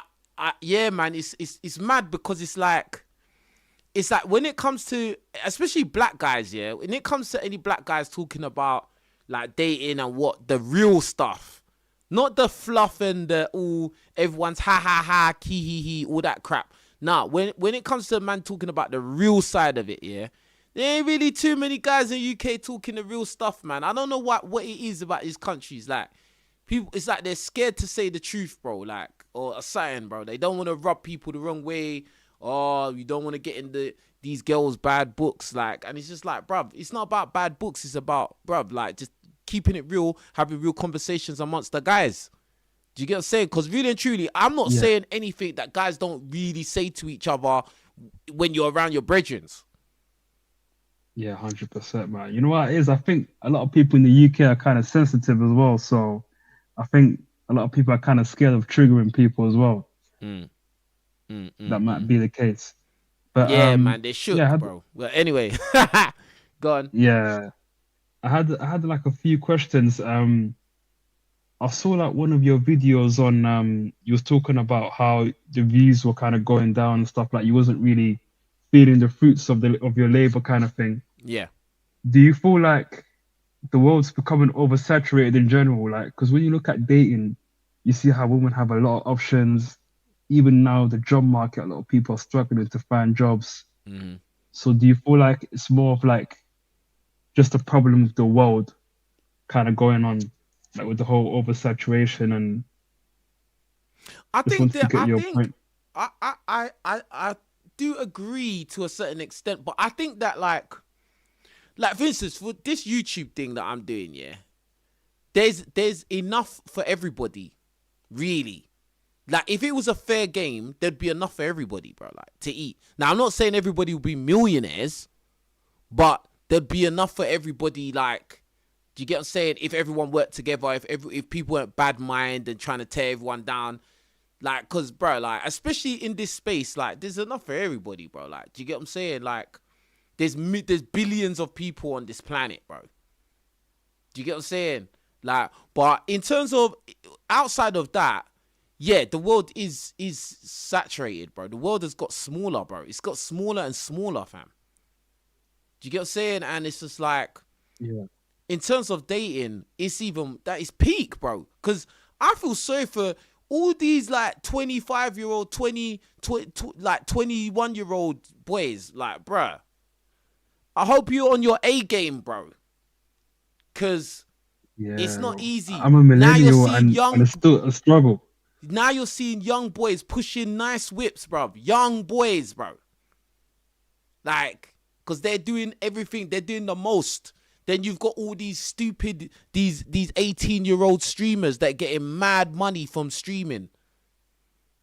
And they're just making it look like, oh, if you're not rich, you're shit. Like, it's mad, bro. It's mad. And these girls are unforgiving, bro. These girls are unforgiving. They don't care, bro. Like, if you're not that guy, they don't care. They're not just going to give you a blight, bro. It's not going to go down like that. Yeah, they're going to see that and they're just going to think, right, like, that's going to be their standard, you know? And those cars might just be rented as well. Like, it might not actually be, like, actual cars that they own. Yeah. Which is the crazy thing, like, yeah. Yeah, but, I mean, at the end of the day, like, it's still money to rent it. That's the thing. It's like, okay, if a guy's driving a Porsche and it's rented, yeah, okay, it's not his Porsche, but he's still got the money to rent it. Everybody don't have the money to rent it, though. If it was so easy, everyone would be renting Porsches. But they're not. You're financing a normal car. Yeah. You're financing a normal car. Like, do you get what I'm saying? Yeah. Like, because the amount you spend on your financed vehicle is how much you're going to pay for that Porsche for what? One day? Yeah, 100%, yeah. But there are some guys, they rent it for like a day or two, like if they're going out and stuff, and yeah, just to, like rent it for the gram or whatever. I don't even knock. You see, when guys do all these little stunts, yeah, I don't even knock them, bruv. Do what you got to do, fam. I don't even knock them, bro. I'm so for real, bruv. If you want to rent a whip for the weekend, you going out for the weekend, you want to act like you're a footballer, pretending you play for Chelsea, yeah? You want to pretend that you play for QPR, yeah? and then you got the whip, and then these girls they're believing it because they see the shiny whip, bruv. Do your thing, bro. Yeah, so them a dream. Sell them a dream, especially you're not because really, truly, you go into these clubs, you're not looking for your wifey, bro. And a woman that is gonna be impressed by is just gonna jump in your car. That's probably not wifey material anyway. It's probably a party girl. You did that kind of stuff is to attract party girls, bro. Yeah, 100%. It's more of like a fling, and then once you get what you want, that's it. Yeah, it's transactional. She got to sit in the whip and take pictures. She's probably gonna take pictures sitting on the bonnet and that, and then boom, like, yeah, make sure you don't scratch nothing though. Yeah. And then, and then you do your make thing. Sure the alloys are clean. Yeah. Make sure don't touch nothing in this. Don't touch nothing inside. You know them ones. No drinking or eating allowed. None of that. Get me? But yeah, man. Yeah, I don't knock guys for whatever, bruh. As long as you're not hurting anyone, bruv. I don't knock them, bruv. But go on. But then you also have the other like community that say like, you know, the black people, where they say that looks are the most important. So what do you think is more important, like looks or money? I'll be real, yeah. Depends like what if I'm good looking, it depends. I won't really need money like depends, that, right? I was gonna say, yeah, it depends what your mission is, but it actually don't, bro. Like because some girl, bro, there's some women that only care about money, bro. They only care about money. Then there's some girls that only care about looks. So it's like, what are you really trying to do? Because in my opinion, and Michael in the chat can attest to this, because he said it in his videos. Michael in the chat, like, women that are above a 7 out of 10, they are monetized, bro. Those women want peas. They want money. Because they know their looks can attract money, bro. Like, so they not even caring, bro. Bro, how many times when you go up Central London, when you're in Central London, yeah, just in a normal day, not even a hype day, you go in Central London, yeah, you will see couples where the man is not attractive dude and he's with a gorgeous woman, bro. That is a regular thing you will see. Do you get what I'm saying? So, if you're trying to get those type of women, then you're going to need money, bruv. Because your looks can only go so far. Your looks can only go as far as you might be able to smash one of these chicks, flash in the pan, you know, as one of my brethren always says, flash in the pan. You may be able to smash them, like, but when after that night in the hotel, after that, then what? What are you gonna do after that if you ain't got no peas? What are you gonna do? You're gonna get on the bus with her and the train? She don't get on the public transport, bruv. But the one thing you need to understand as well, I feel like those girls, they also need clout though. Like they need clout to put them on the radar, because there's girls out there that are hot, but because they ain't got that exposure, Because I'm from the hood, innit? So there's a girl right now that lives in my hood, and she's got a kid, but she's banging. Like, she's probably like a 9 out of 10. I believe but you. But then she ended up messing with some hood guy, you know, Tyrone or whatever, and now she's got like kids and that. But then if she had put herself, like, if she was all on Insta and that, because obviously she's kind of like a bit older than me and I'm like 30, so she's like a bit of the older generation now. But if she had put herself out on Insta, I can tell you, she probably could have got ballers. So there's girls but out she there that are aged low-key. out. She aged out. She didn't use her. She messed up, bruv. But do you know what? To be fair, if she was in the hood, then she was already kind of at a disadvantage. Because if she was in the hood, she's gonna probably be attracted to hood guys. Like, especially hood guys that got a bit of money. Them guys don't care. They'll just breed any chick, especially if the chick's good looking. They're gonna breed her, bruv. That's it. Like, do you know what I mean? Yeah. Once you have 1, 2, 3 kids, what are you gonna really do? What, you're gonna be leaving your kids to go China White to try and bag a baller? You're gonna be going Cirque or any of these mad clubs to try and find a footballer. Good luck with that. As soon as he finds out you got kids, he might smash, but that'll be it. And he's gonna put 2 rubbers on. Yeah. Extra Do protection. you get what I'm saying, fam? So it's just, Yeah. bruv, it's too bad, innit? Do you get what I'm saying? And you know when you said, oh yeah, she's a 9 and bruv, some of the best looking women walking around are baby mamas, bruv. Some of the bestest looking, baby mamas, bruv. Yeah. Because a lot of these good looking girls, they're a target a lot of men are onto them. Yeah, So there's eventually going to be that one guy that's just going to get in. yeah. And then, yeah, that's it. There was a target from what day? From what day there was a target from? So that was it, bro. Like, they had the ballers, they had the gang boys, they had the good looking Chad and Tyrones, they had everyone, the average guys, they had everyone hollering at them. Yeah. It was a rap.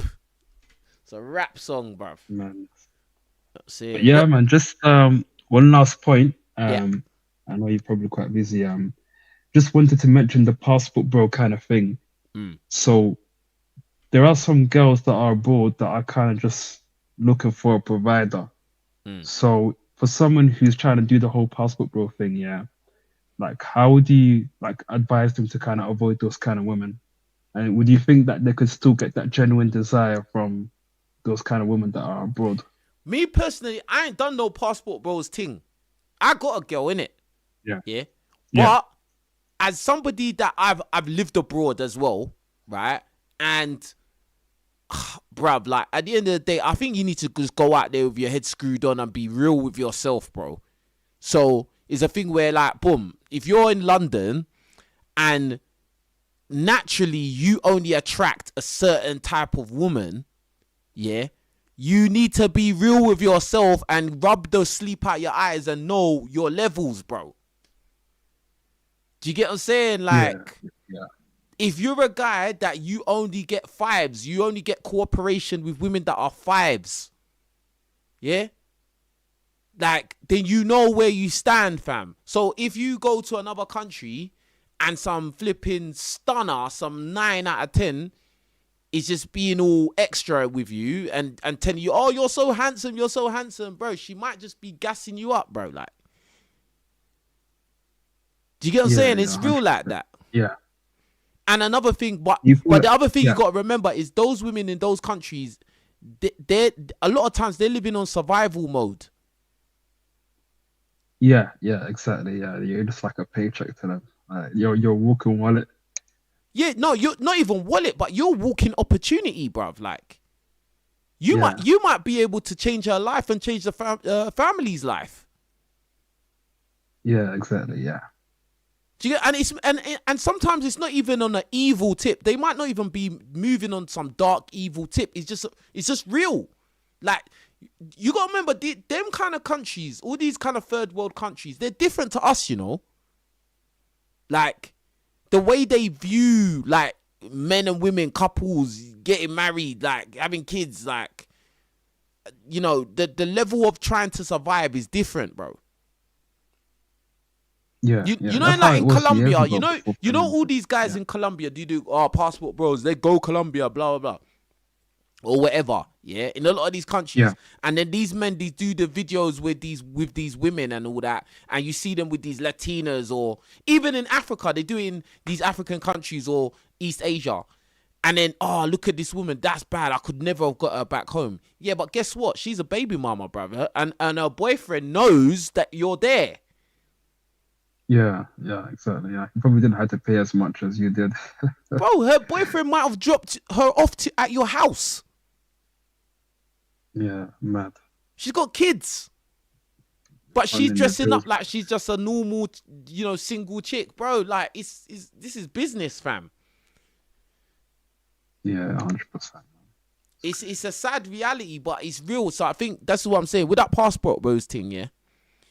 If you know bruv, you just got to know yourself, yeah, and understand the environment you're putting yourself in and what potentially could be going on when you're dealing with these women, bro. Because there's a lot of dangers, bro. Especially you go into a country where English is not their first language. You don't even know what they're saying. They could be sitting next to you saying some next thing. I don't even know how they connect. Yeah. You're doing Google Translate the whole time. Mad. Yeah. It's peak, bro. It's peak. But yeah, man. Thanks, King MG. Hey, no worries, my brother. Yeah, no worries, my brother. Hey, call back in another time. Yeah. Thank you, bro. Take care. Alright, cool. Big up Abs. Alright, Marley. Yo, bro, can you hear me? Yeah? Yeah, I'm here. What's going on? Yeah, I want to just talk to you firstly about like. Is it Mali or Marley? Mali. Is it Mali? Mali. My bad, yeah, Mali. Yeah. Big up Mali. Go on. Nice, calm, man. Yeah, I wanted to speak to you firstly about like the concept of like fairness, innit? And being treated fairly, because obviously you've been speaking a lot about like not being treated fairly recently. And I wanted to kind of ask you, like, just in life in general, how do you react to like getting the short end of the stick and not being treated fairly? Do you think obviously as humans we all believe we should be treated fairly, but is your reaction to it kind of like it is what it is, or will you kind of retaliate and kind of fight for what you think is fair, if you get what I'm saying? I think that it's natural, especially for a man, to fight against whatever is his obstacle, whatever is in his way. Like, nah, I will be real. It doesn't mean that you're guaranteed to win. Nothing's guaranteed. But to have that spirit to fight is very, very important. Do you get what I'm saying? Right. Like no retreat, no surrender. You know, all the cliche things people say and all these like things. But it's real though, like. And if you've got that mentality in life, you can get further than if you just lay down and take it, bro. Like, you are going to get further than just laying down and taking it. Do you get what I'm saying? Like, for instance, if I was just like, okay, cool, I'm complaining, YouTube is not treating me fairly. I don't think that they show my videos to the people they're meant to show it to. Cool. So if I took that and was like, all right, cool, well, I might as well just give up then. So I'm not going to do no live stream. I'm not going to do nothing. I'm just going to scrap it. Yeah? Bro, I wouldn't be talking to you right now. I wouldn't have over all the people watching. Like, people have super chatted where I'm already at, what, $60-something on the super chat. I mean, it's not life-changing, but it's something. Like, it wouldn't have happened, bro. Do you get what I'm saying? Right. If I just laid down and was like, just give up, just quit, forget it. Bro, like, I'm in a better place than I was if I just quit. Yeah. No, 100%. Because you know what's mad, bro? I was watching this, this is so random. I was watching this documentary about chimpanzees, innit? And it was a mad documentary because basically telling us that, like, when it comes to chimpanzees, bro, they either think, like, they have their mind is wired two ways, either fairness or unfairness, right? So if you treat them fairly, then they're calm. They're like the best, and they're almost like a pet. They're really nice. They're cool. They're just really sweet animals. But the moment they sense unfairness, like, they will basically kill you, innit? Like, they will literally destroy you straight away. And basically, what now? But the lesson here is that, like, because in the documentary, there was this guy, right? And he had about 10 of them. And one of the chimpanzees, it was their birthday, innit? So he got one of them like a cake for their birthday. And all of the other chimpanzees clocked onto what was going on in it. So they thought that the owner was being unfair because he was like, yeah, like, if he's getting a cake, then where's our cake? You get what I'm trying to say? Yeah. So then they all like escaped the cage. And they found him and they absolutely they tore his nose off. Swear down. Off. Yeah, bro, it's mad. Wow. Mad, but that was all because they felt like they were treated unfairly. Unfairly, yeah. But before that, they were cool. Like, they would, like, everything's like, that's what I'm saying. When they were treated fairly, or they thought they were treated fairly, everything was fine. But the moment they sensed an element of unfairness, even though the guy wasn't being malicious, he was just trying to be nice to the one chimp because it was his birthday. It wasn't their birthday, but obviously they didn't look at it like that. They looked at it as you're not treating us all the same. Yeah, because they don't have the concept of, like, birthday and yeah. They just see it as he's got what we. Why are you giving him this and we're just watching? Like, exactly. Yeah. But obviously us as humans, we can't react like that because obviously we have rules and laws and things like that. But it's always played in my mind that if we are treated unfairly, there's only so far we can take it until until people look at us as if we're mad. Do you get what I'm saying? Until the pipe bursts, bruv. Exactly, because an animal's going to be an animal regardless. It's an animal. You can't look at an animal and say, "Oh, it's bad." Like animals just do what animals do. But with us, there's always the level of, "Oh, he's just gone mad. Oh, he's done too much." But people never look at it the other side and say, "Well, hurt people. If you've hurt someone and you continue to hurt them, eventually they're going to be like, enough's enough. I need to stop what's hurting me." Yeah. But when you react, it's like no one thinks about the prior events that happened for you to get to that point. It's only like the part where people look at it and think, "Oh, he's gone crazy. Look what he did." But what about all the 10 times before that where it was escalating, and everyone just ignored it? Do you know what I'm how? trying to say? Do you know how I relate to that? Is like, okay, cool. Like I've done all these videos, whatever, bro. Like on my channel, yeah. Bro, I've done thousands of videos, bro. I realized that I've done thousands of videos. It only says like 800 right now, but bro, I got bare videos that are private, bare videos are deleted, like over the years, bro, like years. Yeah. Do you get what I'm saying? So like it's just, I don't know, it's just mad, bro. Like I don't know, bro. I don't even know what I was gonna say, bro. I completely lost my thought, but it's just a thing of like. You could put so much work in, yeah? And then it's just like, it feels like a slap in the face certain times. Like, do you get what I'm saying? And then people say, okay, I got it. So then people will make certain comments and it's like, bruv, you don't realize where man's coming from, bruv. And you haven't taken time to even understand where man's coming from. You've just come here, said, "Oh, why are you complaining? Shut up." When it's just like, bruv, like if it was you in my position, you would be complaining. You would feel what I'm feeling. You would understand. Maybe even if you don't believe in a man complaining at all, cool. But you would at least be able to empathize and understand where I'm coming from. You still feel it. Yeah, because like, bro, I think any human being, if you put a lot of time, effort, and money into something over years and years and years, and you know that you're not really getting, you never really got the results that you deserved out of it, I don't think anyone would be happy. No one's going to be having a smile on their face about that. Right, yeah. No, 100%. 100%. And then the question is, like, what's next? Do you continue?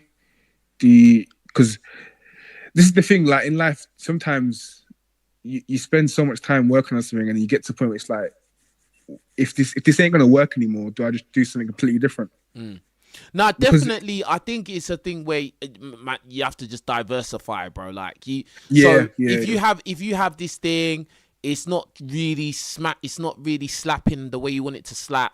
Like, you know, you got to diversify and look into other things that you can potentially do that could, you know, give you more ROI. Do you get what I'm saying? Yeah. So, like obviously, I'm not getting really what I think I deserve out of this, but I do get something. Do you get what I'm saying? So yeah. You know, I can keep that going and just you know, just be humble with it and just be like, well, you know, it is what it is, kind of thing. Do you get what I'm saying? There's only so much you can do with a YouTube channel. You can't force people to watch. You can't force the algorithm to work for you. You could do as much as you within your power, but then at the end of the day, you don't control the platform. You're just a creator. Yeah. So you just so the only thing I could say is diversify, try and add other things into your repertoire. That's all I can really say, bro. Yeah, it kind of sounds similar to, like, you know, when you're at a job and, you know, your boss is telling you, yo, you're gonna get the pay rise soon. It's coming. Just keep working. Yeah. Put a couple more hours in, do a bit more overtime, and trust me, you're gonna get the big pay rise. Gonna come, and then the time comes, and then you're like, okay, it's time now. What's going on? And he's like, you know, keep going, and then you come again, and you're like, literally, come on, and you're start giving you generic advice, like, you know, if you try this and did it, like, it's like, bro, you just chatting shit, and then you see another guy that's just come in a month ago, and then he gets the pay rise, bruv. And you're just Yeah, like, yeah. or they get the promotion. And they haven't put in as much time, as effort, or else grind or graft as you. And it's just like, bro, like, why should I have a smile on my face about that? And why shouldn't I voice my opinion? It's valid. What I'm saying is valid, bro. Like, do you get what I'm saying? So it is what it is. I think us saying like that, people will get it now in the chat, because most of us, we've never done content. We've only worked like a normal job in it. So that analogy there, people will be like, oh, okay, that kind of, you get what I'm saying? It kind of makes sense when you compare it that way.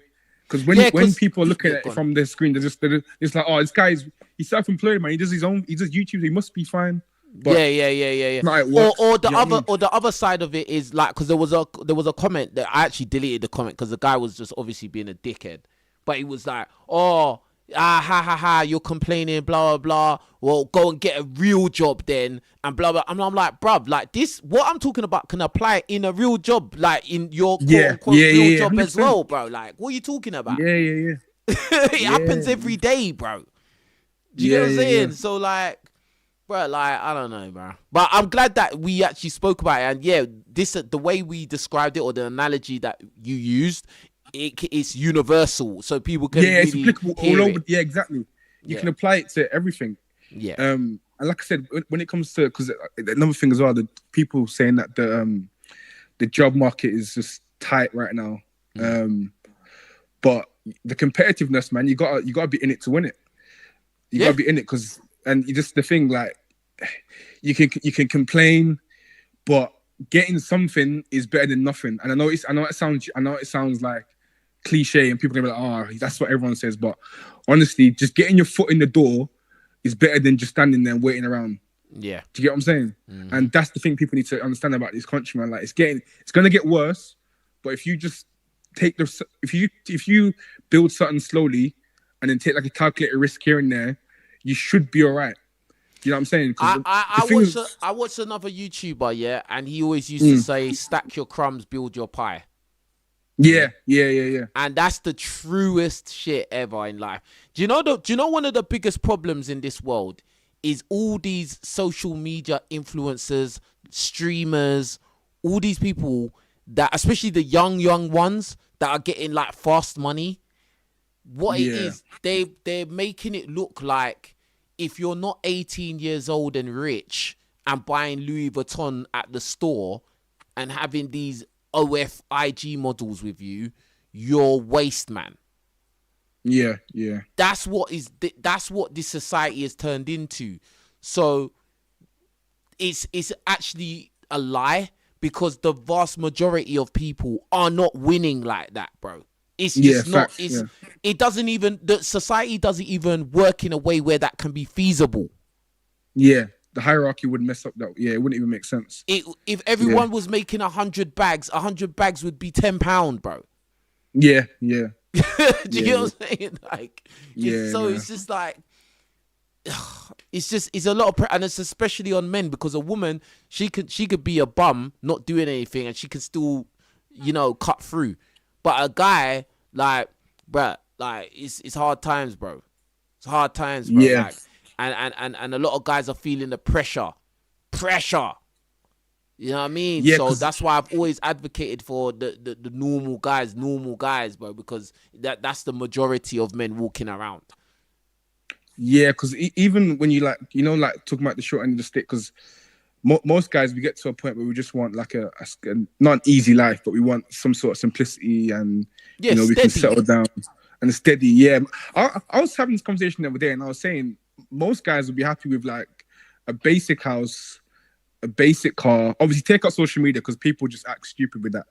But just if you just take out internet and just bring it back to the basics, most men would be happy with just a normal house, a normal car on the drive, a normal area, a decent wife, and a couple of kids. I think most guys would be happy with that. Yeah. Like not when I say normal, I don't even mean like wealthy. I just mean like a normal income, normal house. Just everything's just normal. Like nothing's like out of the ordinary. Nothing's like, obviously you like the nice things here and there, but you wouldn't be hard pressed to get it, because you want the normal stuff first, isn't it? Bro, and you'd be just happy with that. I agree. I think most guys like it. For most guys as well, if you already had your woman from like kind of early doors, you already had your woman from early, and you know she's down for you and she's decent. Yeah, she doesn't even need to be the hottest thing, but she's decent for you. You'll find her attractive. Most guys would just be happy with a normal life, bro. You wouldn't even be trying to really do the most. All you want is enough to look after yourself and look after your kids. You got a roof over your head. You got a car. You can eat. Everyone's dressed in decent clothes. Not even name brand, just decent clothes. Bruv, I think most men will be happy with that. You know what? You know how that's so true, bro? You see couples that have been together for a long time, they're never rich, you know? Yeah. Because they don't need, like, the guy doesn't need to get rich because he's found his happiness, bro. Mm-hmm. Do you get what I'm saying? Like, if a guy's got with a girl from like 15, 16 and they've been together for years, he never usually like gets rich because he doesn't need to, if that makes sense. Yeah, he's the breadwinner.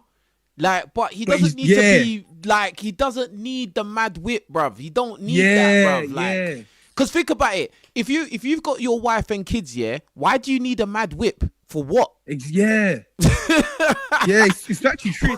You know what, bruv? We need to accept as guys, that all of this trying to get money is all for girls, bro. Yes, it is, 100%, bro. All of it. All of it. Because if we all had a girl that was for us, without the money, we wouldn't even be trying to get it like that. You wouldn't even be tripping, bro. You would not be tripping. You'd be less like, you know what? I got my girl anyway. You don't, because think about it. First of all, you won't need to go to all these stupid clubs and all of that. Because you really be gonna go to these mad clubs with your missus? No. Yeah. No way. And then you're not if you're not going to those clubs, you're probably not drinking that much, or you might not even drink.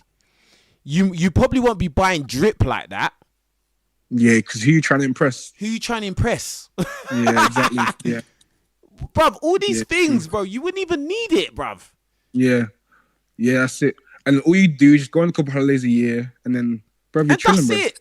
Yeah, that's it, bro. Yeah, that's the only thing. Yeah, that's probably the only thing you'd spend money on is go on a holiday to have it, like to have memories, to create memories with your missus. That's it, bro. That's it, bro. That is literally it, bro. Like, everything else will just be normal. As long as she's fine with being just calm and relaxed, and she's not trying to be materialistic. As long as you ain't got a materialistic woman, you're calm, bro. You are plain sailing into the sunset, bro. You're calm. And the reason why it's so mad is because we got all these gold digging slags online talking crap about what guys should be spending money on, bruv. Yeah. And it's like, it's like a market, bro. And when the market shifts, the buyer and seller always shift as well, isn't it? It's like a balancing pin. Whatever the buyer wants, the seller has to cooperate. Whatever the seller wants to buy, like it's a massive market, bro. Yeah, it's all transactional, bro. That's what. Yeah, exactly. This is why I said it.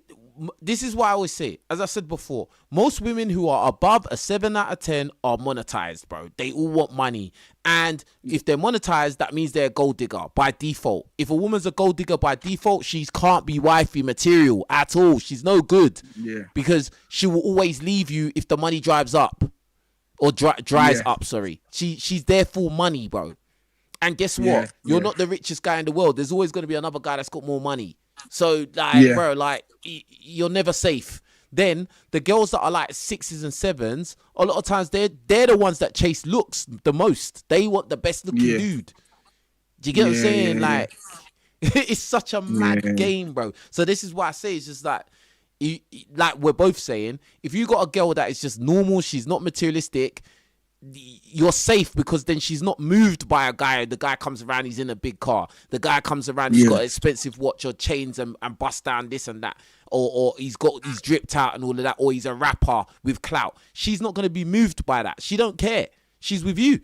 So from when you know that and you're confident in that, you're not going to need to buy drip and all of this, as long as, bruv, you can be normal, bro. Yeah. Because this is another part, like, even when you bring race into it, I don't know if you agree with this, but I've always thought that I don't know if you see it more in like working environments, like just like jobs like in the office or whatnot. But like I've always noticed that for like a black guy to get respect from his peers that aren't black, that are white or whatever, or Asian or whatever, the black guy kind of has to be a bit goofy, if that makes sense. Yeah, don't Have be you noticed intimidating. Yeah, you have to be like almost like a clown. Yeah, You get what I'm saying? yeah. You either got to be like the class clown in like a working environment, or that's the only option you have to be liked. Do you know who I'm thinking of when you say that? Terry Crews. Yeah. You know how Terry Crews acts? Like, yeah, he's just stupid, just doing goofy always stuff. like goofy, like you're big hench black guy, bruv. Yeah. You have to be goofy. Why is that always? Why is it always the guys that have the big bench that are the most? Bruv, you see it in America. Because it's to dilute the intimidation factor, bruv. Because if you're a big black guy with muscles looking like you could beat up everyone, bro, the majority don't want to see that, bruv. They don't want that, bruv. They don't want people to get ideas. Oh, what, you can take over this whole thing? No, you can't, bruv. Yeah, you gotta kind of come back. Yeah, you gotta be. Yeah, and then that's when the other communities will let you in because they're like, oh, okay, he's all right. Yeah, he's goofy. just like, he's not a funny. threat. Yeah, he's goofy. Yeah, he's not a threat. You're not a threat. Yeah, you're not a threat. Yeah, and then you're like the one funny black guy in the group, and then that's their like, I'm not racist card because he's got the one black guy. It's just, bro, it's all mad. And then if you notice,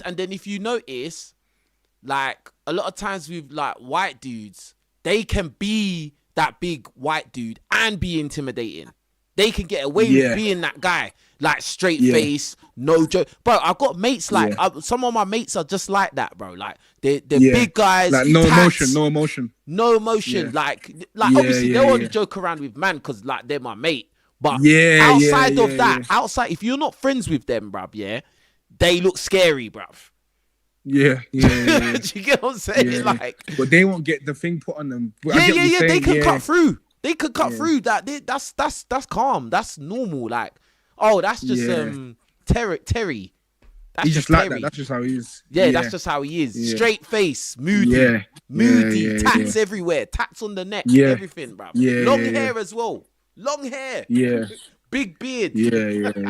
Nah, I hate, bruv, it's so true, bruv. And then, bruv, because that's the one thing that, because I think like most black guys, we've at least tried like interracial dating at some point, whether it's just to see what we can get out of it, or just to see like what it's offering, sort of thing, innit? Yeah. And from my experience, I don't know if you can relate to this, but when you like come into contact with someone that's not part of your race, and then you see like the differences, and you see like what they probably thought you were gonna act before they got to know you on a real level, compared to how you actually are, and then you're sitting there like, oh, like this is just awkward now because they thought I was gonna be like something else that I'm actually not. So you at that point you got two options. You can either leave, or you can play into how they want you to be. So I've always thought that when I see like people like black guys interracially date, I always think, how does it work? Because in my experience, it's never really worked out. Not for long anyway. It's never worked out. Never worked out. But okay, for this, I can only talk from my experience and from the guys I know, innit, yeah? What I've noticed with black guys that do interracial dating, and from my own experience, is that like there's different types of black guys. Yeah.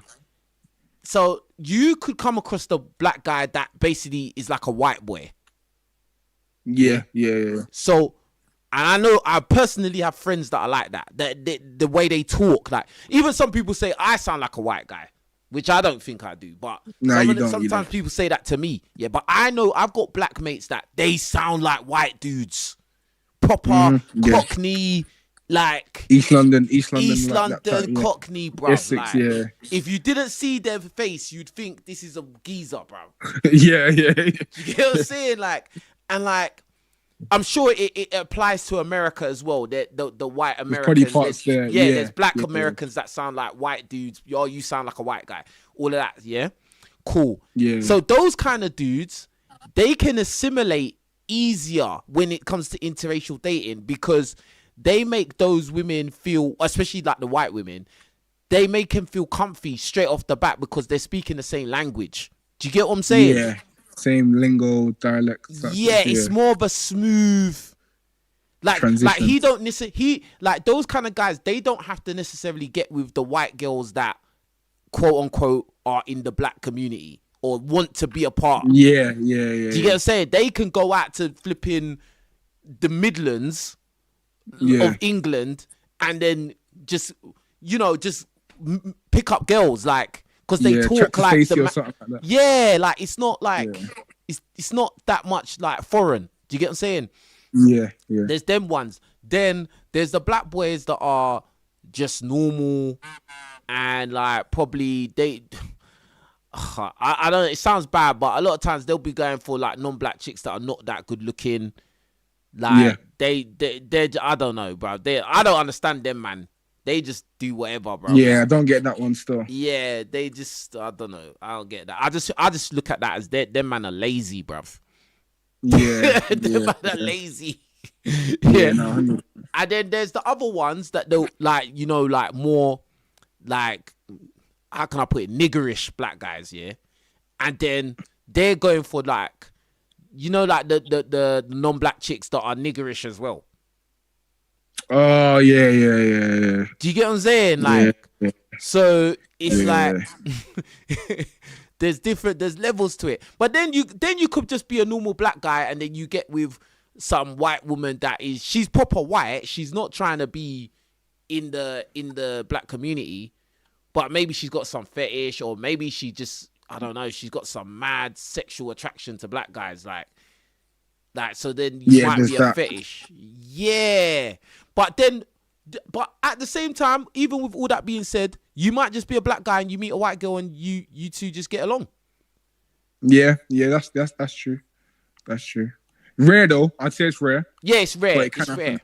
Because how would you have met each other? How would you both grown up? How did you like both get to that point? Like in the middle. Yeah, it's a lot of things there. Like, how did you find each other? Unless it was through work or something. But then again, the workplace scenario, did the guy have to try and make himself act more white to be accepted? And do you know what I mean? There's a lot of things, bro. I think most black guys, if you just be yourself in the workplace, you won't get far. No, you can't be yourself. You can't. Yeah, you won't get far, and that goes across the board. That goes in terms of like climbing the ranks, in terms of income in the job, perception, how people will perceive you. You gotta go to the work dudes, bruv. Yeah, bruv. You gotta go drinking with the lads at work, bruv. Yeah. Otherwise, you're just like, oh, you're the quiet one. Yeah, and then when you go for drinks with the lads, are you going to a place where it's more people like them or more people like you? Exactly. There you go. There you go. So you realize quickly. I kind of makes sense because as a black guy, if you're in them kind of spaces, you kind of clock. Okay, I have to liaise with these people from now on. Mm-hmm. So I'm better off just focusing on what they got going on, so I can be cool with them. And then just stay with them because they're where the success is, I guess. Because my people aren't over here. It's just me by myself. And if I'm not with them, then I'm just on my own on the other side of it. Do you know what factor I'm thinking about as well? Yeah, like say if you are a black guy in a corporate environment or something, yeah, or just any kind of job like that, office job, whatever. Okay, really and truly, you're not being yourself 100%. 100%, yeah. You're trying to, just get along and get cut through, yeah? And then there's another black guy there, yeah? Yeah. You can't... everyone watching, tell me if I'm wrong, yeah? But this is the theory I've got in my head, yeah? Could be wrong. And I'm sure there's exceptions. But I think on the whole, yeah, I think that guys in these environments will have the understanding that if you don't both understand to play the game properly in terms of code switching, Like, Yeah. you two can't get too pally and boisterous. Do you get what I'm saying? Like, you two can't be hanging up. Oh, it's Leroy and Femi always hanging together in the workroom.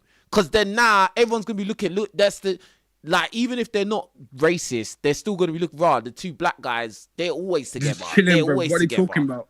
Yeah, they never hang out with us. Oh, Femi, Leroy, why do you never hang out with the rest of us? Yes. Yeah. Yes. Am I tripping, or is that a real thing? No, you're not, bruv. You're bang on the money, bruv. You're bang on the money. And even someone has said it in the chat. They'll also pit you against each other. Yes. And I think that's the thing. Sometimes they'll pit you against each other, or sometimes you two will just be like, oh, we got. I don't know. There'll be like a weird, like why your rivals or something. Your rivals. Yes. Or be like this, bro. Let's say there's one black guy there that got there first, yeah, and he's like the Terry Crews. He's goofy, and he's like one of them ones. Yeah. And then you're new, so you're the second black guy there. If you're not the same as him, if you're not doing what he's doing, if you're not being as goofy as him, forget about it. You have to emulate, bruv. You have to. Yes. Either that or nothing, bruv. Yes. Yes. You have to. Because you're do you know what's so mad? Oh, man. Do you know what's so mad? I actually, back in the day, I had this job, and like, it's funny because, like, the guy's my mate now, innit, and he was always my mate, but it was like, at the beginning, he was more like, he wasn't goofy, but he was like more like, I can talk like them, I can act like one of the boys. Like, he basically was kind of like a white boy. Do you get what I'm saying? Okay. And it was like, I always used to want to be friends with him because he was the other black boy. Like, there was only 3 black boys. The other one, he was on the same timing as me. We knew what time it was, yeah? Yeah. Because sometimes you just fall into, you and another guy, another black guy, you both know what time it is. You're from the same... straight away. Don't really talk about it. We're from the same cloth, bruv. We know what we're doing here, bruv. You get me? But then the other one, he was more like... hee kaka keying with these lot. Yeah. And like, these lot loved him off. Straight away they loved him off, yeah. And I always used to try to be friends with him. But I always kind of felt like, they kind of make it like we're 2 different types. So we like this one, but we don't really like you like that. He's better than you. Like, we love him, but you're different. Like, do you get what I'm saying? And it's just like, but it was mad because we ended up being friends anyway. But it was it's just weird, bro. It's just weird. You have to like, it's like you have to adhere to what they're on, bro. If you don't adhere to it, then forget about it, bro. Forget about, because I'm one of them. I can't be the class clown, innit? Like, maybe in school, fair enough, that's different. But when it comes to like, bruv, I ain't got the energy for that, man. It's draining, bruv. Yeah, it's draining, especially the black guys. The next thing, they'll treat you like you're moody. What's wrong with him? He's always thingy. Blood, I'm not flipping here to make you laugh, bruv. What the hell? It's a workplace, bruv. That's it. It's work. I'm not your friend, bruv. Yeah. Yes, bruv. It's work, bro. It is work. And that's why I say, when it comes to success in the UK for black guys, when you get like a decent job, you see it, bro. You see because I think the workplace reflects how the real world is, in like how people look at people, how people like operate around different people and things like that. So if you're like a young black guy and you get like your first like good like office job, like suit and tie, and you think you made it now, innit? You think you're the guy now. You made it. You got your first like good job and that, shirt, trousers and that. You're thinking, okay, let's see how this goes. And then you go in there and you start noticing the patterns and the diversity is not really, everything's just set. You're thinking, you know what? This is kind of like not how I thought it would be. Yeah. But the issue with us is that we can't go away and like go to our own spaces and like emulate what's there. We kind of have to just settle for what we have, and that is more time what white people are doing, isn't it? But to be real, bro, at the end of the day, we're like 4% of the population, bro. So there you go. There you go. And most of us are in London. So if you're out, anyhow you step out of London, yeah, you're a minority, cuz you're gonna know. Because when you're in London, you don't feel like a minority like that. But when you step out, yeah, it's a next thing, bro. It's the next thing. So lastly, would you recommend the passport bros thing? Or yeah, why not? If you're not having success in your location, bro, environment can literally make or break you in terms of women, bro. If you're like, for instance, like what we're talking about, you're a black guy and you're in a predominantly white environment, blah blah blah, bro. Do you think you're gonna get the best looking women in that environment? No, you're not, bro. I don't care how much BBC corn they put in our faces, bro. Like, most people stick with their own, especially like, think about this, yeah. Why in a predominantly white country, yeah, where all these stereotypes are against black people, yeah. Why, if you was a banging, like, Becky, but white girl, yeah, hot, banging, you can attract any type of quote-unquote high value man, whatever, blah, blah, blah, yeah? Why would you couple up with a black guy, just a black guy, like? Yeah. Be real, like.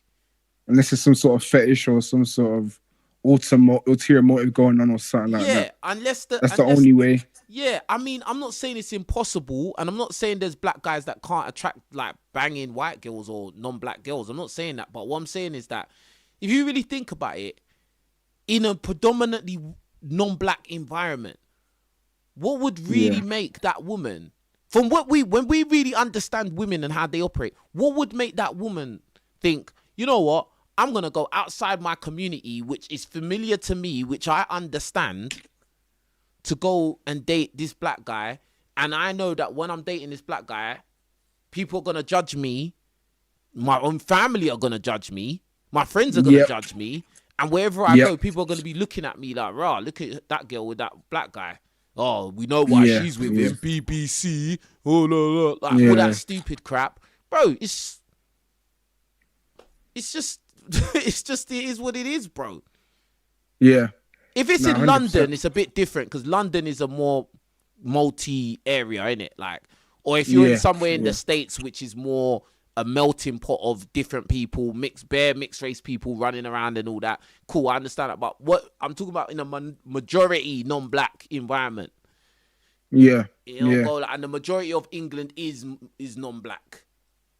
and also you might be in a non-black, you might be in a white environment, and you might just not like white girls like that.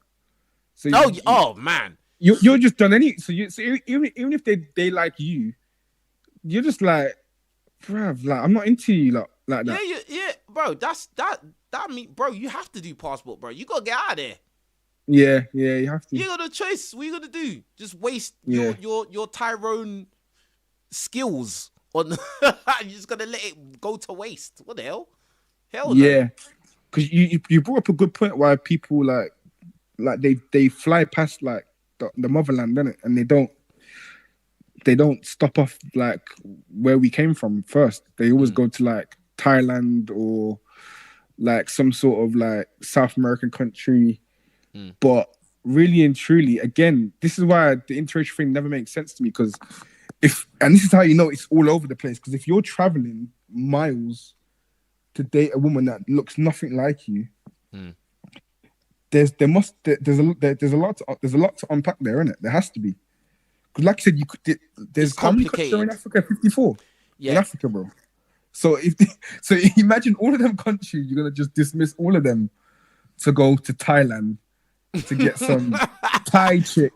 Bro, that's what I'm saying. I don't get it, bro. Like, I don't get it. I feel like this year, if you go to Thailand because you just want to go on holiday, you just want to see what he's saying, innit? Yeah. Cool. And then you're there, you meet something, like, obviously you meet things there, cool, and you meet one that actually you like and she's acting normal, cool. But if it's a thing of, oh, I'm going there to meet my woman, to find my woman there, and you're a black guy, it's just like, you must really like those women, boy. Yeah. Do you get what I'm saying, fam? Yeah, it don't really make sense. That must be your preference then. Because you're Yeah. making a big trip to go there. That must be your preference over everyone else. Do you think a lot of black guys get with like non-black women to kind of like escape their like not trauma but like escape the struggle, what they've been through and stuff like that? I think some black guys get with non-black women and they see it as that woman as a trophy. Okay. I think that they it's levels in it. Like there's some black guys that they think that they've made it if they've got a non-black woman, because it's like a non-black woman. Because like for instance, like white women are the standard of beauty in Western countries. Yeah. So it's like, you're and obviously black people, we are, socioeconomically at the bottom, yeah, for the most part. So like, boom, if you're a black guy and you've managed to attract one of these standard of beauty women, that means you must be exceptional, and that's what's in their mind, in these guys' mind. They've excelled. Yeah. Like, do you get what I'm saying? They feel that, look, everyone, I was able to rise above, and look at my trophy. Do you get what I'm saying? Yeah, because for me to even have this woman, I need to be on stuff. Do you get what I'm saying? I need to be doing stuff. Do you get what I'm saying? Like a symbolism sort of thing. Uh-huh. Absolutely. That's crazy then, because so you're right, it is social engineering then, because if you think clearly, you shouldn't care about that sort of stuff. You should just sort of think. Yeah, you should just think about, is this person a decent person? Are they good to me? Exactly. That's it. But nah, some guys think like that. Some guys, they have their own issues with people in their own community. Some people completely just want to get out of the community, bro. Yeah, that's what I was trying to get at. Yeah, they want to just get out. Yeah. They want to get away. Yeah. They want to go and, have kids that, like, this is how deep it is. Like, some black people, they want to go and have mixed race kids because they want to feel like they're giving their kids the opportunity that they didn't have, and they feel like they feel like they're diluting their problems, the potential problems that their kids could have in the future by being mixed or closer to white people and blah blah. And yeah, it's deep, bro. It's deep. Yeah, that's deep, bro. Because that's the thing. Like, if you procreate with someone that's non-black, and then your child goes up and then they procreate with someone that's non-black, then your black is just gone, bro. Yeah, that's gone, bro. Yeah, it's gone. It's never coming back either. That's gone, bro. And that's when you start. When you see them white people and they got mad curly hair, bro. Yeah. It's mad curly. Yeah. Where do you think that comes from? That's the great granddad. Yeah. When you speak to some white people or non-black, and they say, my great dad was black though. Yeah. It's them ones, bruv. He didn't know what he was doing, bro. Nah, he probably didn't. He wasn't thinking that far ahead, bruv. That far ahead, exactly. Yeah, he wasn't thinking that far. It's deep still. Like me and one of my good mates, we talk about that all the time, bro. Like that's why when people kept saying, King Richard just loves white girls, I was just like, bruv, you have no idea who or what I am or what I think about anything. Yeah. Bro. Like. This stuff is real, because even there's another YouTuber, yeah, his name's Chizamain, yeah, he's from Midlands, black guy, yeah, and he did one of the realest videos I ever heard a black guy talk about this thing, because he's got kids with a white woman, yeah, and he said, like, not in these exact words, but he said, I just deeped it that, like, I've had kids, I have kids with a white woman, those kids are mixed race. I'm in the Midlands, which is more white than the South. Like, do you get what I'm saying? Yeah. Yeah. The likelihood is my kids are probably gonna go and reproduce with more white people. Yeah. Yep. But if them kids go and have kids, they're probably gonna go and have kids with white people. That's just the probability, bro. Yeah. Yeah, probability says that. Yeah. Fam, my whole genes is gonna get washed out. Washed out, bro. And you gotta think that's not even that far ahead of you. That's just 2 steps, bro. Oh, you could see them kids. You'll be alive and you'll see them kids. Yeah, exactly. You'll be alive. Yeah, exactly. Yeah. You'll see what you done, bro. You'll be alive to see this. That's if because that's the thing. That's the scary part about it. If it was like thousands of years down the line, you'd be like, you know what? It's so far ahead, you can't even see it. Yeah, But, I like, don't care. I'm gone. Yeah. Right then, bruv. It but don't when matter. it's so, when you're like in your 60s and you're still knocking about, and you can see it, bro. Yeah. You can see what you've None done, of them bro. look It's like you. wow. None of them. Yeah, bro. They all And got then you gotta green think- eyes and that. And then you got to think, yeah, because you see some, I don't know if you noticed this year, but you see some family pictures. You can see like the color just decrease over time. It's like, let's say you had like a family of like all the elderly people, like all the old people and all the young people, yeah. If you notice, yeah, with like black families, a lot of the times the color goes lighter, the Lighter and younger it lighter. goes. Yeah. Yeah, so the older people, like the granddad, the grandma, they'll be black. Then the children, the mom and dad, they'll be black. And then their kids will be a bit lighter. Then the grandkids, like you see like the color just go down. It's like a color chart. It just the shades just go down, Like a down, colour chart. down, That's and then funny. before you know it, bruv, the color's just slowly washing away, bruv. That's why I said. That's why I Slowly. said earlier that, like, when you have, okay, for most black guys, okay, if you're a black guy and you, because some black guys don't care, innit? Like, I don't care. I have kids. I'll love them and be happy with whatever I got. Cool, bless you. Cool, yeah. For any black guy that does care, you got to look at it like this, bruv. Like, the best thing, if you care and you want your kids to look like you, blah, blah, blah, probably best bet to get with a black woman. Yeah. Yes. Or at the or on the lesser side, get with a mixed race woman who is black orientated. So Yeah. if you have kids with a mixed race woman, maybe like more than likely if her dad is black as well, right? So you have kids with that woman. The children will be 3/4 black, yeah, and she's black orientated, so she's going to encourage black ideology in the child as well. Yeah. So Yeah. then he'll be more inclined to reproduce with another black person when he's of that age or she's of that age. Yeah. Do you get what I'm saying? Because like for instance, where I see a lot of these like mixed race girls and they're proper whited off, bruv. Like they're just Yes. white girls. Oh my day. That's another part about the office working space as well, bro. That's what to mention. The mix. If you buck a mixed race girl that works in the office, she's white, bro. She's white enough. She says she's white, bro. Forget about it. She's white, bro.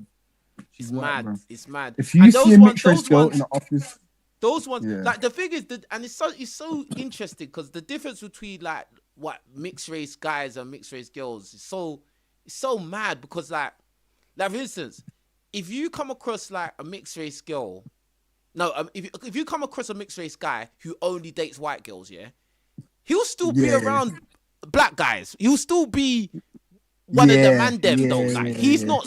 he'll still be cool with black women and. You know, he might even still sleep Yeah. with a black woman here and there. Do you get what I'm saying? yeah. But when it's a mixed race chick and she's gone to the white side, She's she don't want to gone. know. God. She's gone completely. And She you know don't what? want to You know, what's mad bruv. as well? She don't even realize that she's doing it, bro. Nah, That's the sometimes mad they thing. know, bruv. They know as well, bruv. Sometimes, Yeah. but a lot of the time they don't even clock on to what's going on, bro. I think a lot of them don't even know. They might know on face value, but in terms of like the severity of how it looks from the outside looking in, they don't clock like how mad it actually looks, bro. It's mad, bro. It's mad. Bruv, I've Mad. seen fair of those mixed race girls. They only like White white boys, and all Yeah. their friends are white girls. Straighten their hair up. They're not even friends with other mixed race girls, bruv. Mad, bro. Oh my, bro. They're the only mixed race friend in the group, bro. They're the only one. Bro, it'll be like 4 white girls that are all blonde, yeah, blue eyes. And then it'll be the one mixed race thing with straight hair. Yeah. Always the case, always, bro. Yep. And she'll talk just like them. Yep. Her dad's probably wealthy. Don't, something, and if or- you're a black guy, don't even embarrass yourself Don't to try and try talk it, to her, bruv. bruv. Don't try it, bruv. Forget about it. Just bro. forget it, bruv. Don't embarrass yourself because she'll do it for you. She'll embarrass you, bruv. Yeah. It's long. She'll look at you how white girls look at you, basically. Yeah. Pretty much. Pretty much. She'll It's the look same at you. thing, but She'll it's the look at same you thing. like, why are you talking to me? Yeah. Why? You Yeah, should yeah. know not to talk to me. Yeah. Oh, bruv. It's You a gotta do mad more world, live streams, bro. man. Yeah, man. Oh, man, you gotta do more corner shows, man. Yeah, do you know what? I'm actually think I'm gonna do more colour show. I actually find this to be quite. This is all right. I like this, so I'm gonna Yeah, do man. more colour shows now. That's what Yeah, I'm gonna man. do. All right, Definitely. bro. Is that all you? I wanna like wrap it up. So I got 2 more people. Yeah. Of course, man. Do your thing, man. I know Appreciate you this smashed time it. You now, bro. smashed it though. You smashed it. Make sure you Yeah, call you back too, in man. another Come on, time. man. All right, Yeah. my G. Take care, bro. Yeah. All right, take care, fam. Thank you. Bless. Big up, Mali. Senator of Truth. Senator. Hello, can you hear me? Yo, what's going on, bro? I'm just gonna be honest with you, yeah. So I saw your live stream I think yesterday, Yep. right? Regarding, the not getting your plaque and so forth, right? Yeah. Right. I will say this, and I'm gonna give you some tough love, and I do care about you, right? Go on. The thing is this, right? Fair enough. I agree that YouTube, they messed. Like, I didn't agree with the decision, right? But the thing is you also got to look at yourself, right? What I've gathered over the years and even observations now is you got to control your emotions, man. Right? I know these people, they get under your skin and so on and so forth. And I know you're a fighter, right? And maybe someone in the fight camp have told you that you got to keep your head cool, because when you get into these fights, if you don't have your head right, things could go bad, and it's easy for me to say that because I haven't gone in the ring. Do you know what I mean? And I respect people who go in the ring. Yeah. Another thing as well is that I know you're making a transition from kick, right? Which I think is a very expansive and a very good idea. But there's a few warnings I will say, right? When I saw your first live, I saw one of your first like ROL streams, right? Where you had like three of your friends talking, yeah? You were openly talking about some SCX acts, yeah? That, you got to be careful with that. Okay. Even though on Kick, you can probably say that, but when you're crossing over to YouTube, you got to be very careful with that, right? Maybe you got to give your friends like the heads up, like, chill. Like, I'm not trying to tell you what to do. Like, it's your channel, it's your thing, it's just advice. Yeah, contract. Yeah. Another thing as well is that, like, again, like, there's some things in the past, like what I notice about YouTube is that there's a lot of there's compounding things that I think what they do is they build up a case against you, right? Yeah. Over time, right? I'm not saying that, it's all your fault, but you got to take some accountability in that, right? Yeah. There's one, I did tell you once, like, tone down the language, which you did. I respect that, yeah? Sometimes you're moving a bit reckless, yeah? Yeah. Yeah, for real. Like, second, No, I've toned it down a lot. If you notice, a lot, bruv. Like, yeah. Good. Trust me, like, I know the frustration, like 10 years, and I've had times where I've put in work for like educational like institutions and they haven't given me the recognition I deserve. In the end of the day, you just gotta charge it to the game, and in the day, you're good, you've got the bread. In the day, that's all that really matters. You got the bread and it's still there. You know what I mean? You got a home, you got a roof over your head, you got some good people around you. That's the real wealth, yeah? Your family, friends, you got a girl, you're keeping it private, which is good. Oh, and hell yeah. Hell yeah. Bro, you got to do that. You saw what happened to the A, continue, I'm not going to say his name, yeah? Right. Another thing is as well is be very careful who you hang around with. I'm not going to say no names because I don't want to cause no drama. I'm just gonna make some references. Yeah. Mm. You hanged around the bull misogynist. Yeah. Okay. Well, alleged or whatever they want to call him, right? He was a bit in the hot. He was a bit in hot water with, let's say institutions, yeah, and they wanted to put him somewhere, if you know what I mean. Yeah. Yep. Then you have a certain, let's say, non-melanated woman who was up in the high tower, if you get what I mean. Certain people that this individual was mixing with, yeah, a certain, let's say, a very controversial racist who is not what he claims to be, yeah. Yep. Put that there, yeah. So be very, very cautious in terms of the people that are around you. Because do you know when you say that, that's so true, because like obviously hindsight is 2020, innit, yeah?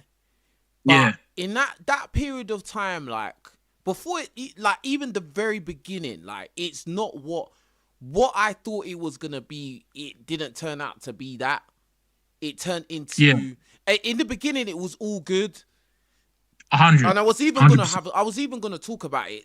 One day I might just talk about it, bro. Like that whole saga, bro. Like, cause like I think a lot of people have got a weird perception of how I slotted into that whole shitstorm.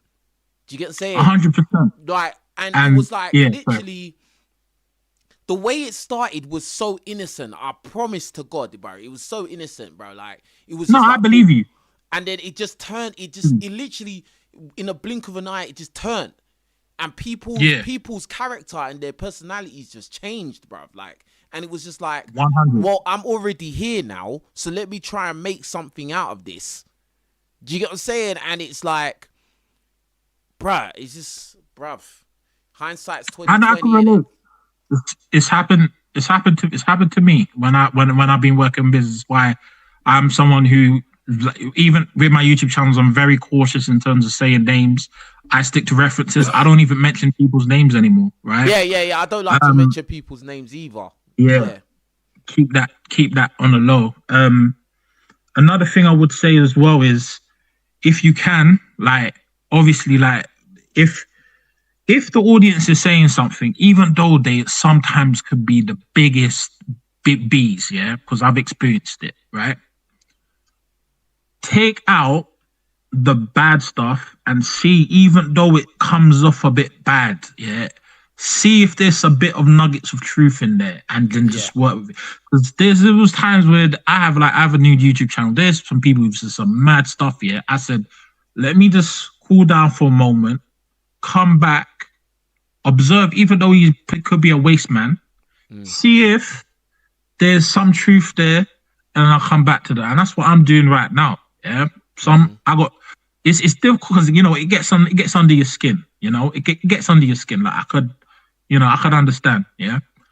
Another thing as well is just try and diverse your content as much as you possibly can in terms of like subjects. Trying to, like, for example, each content, like even if it might even take a hit to your channel, like just try and like make something that is different for like 365 days. For example, have 365 video ideas, and they've all got to be different. Yeah, you know, challenge that mind.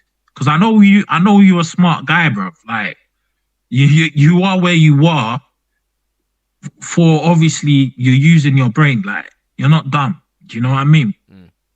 Yeah, do you know what it is? Like, that's why it's like, even with the, like, really truly, like, I'd prefer to do more fitness content and more like the boxing content, really, because that's what I'm really focused on right now.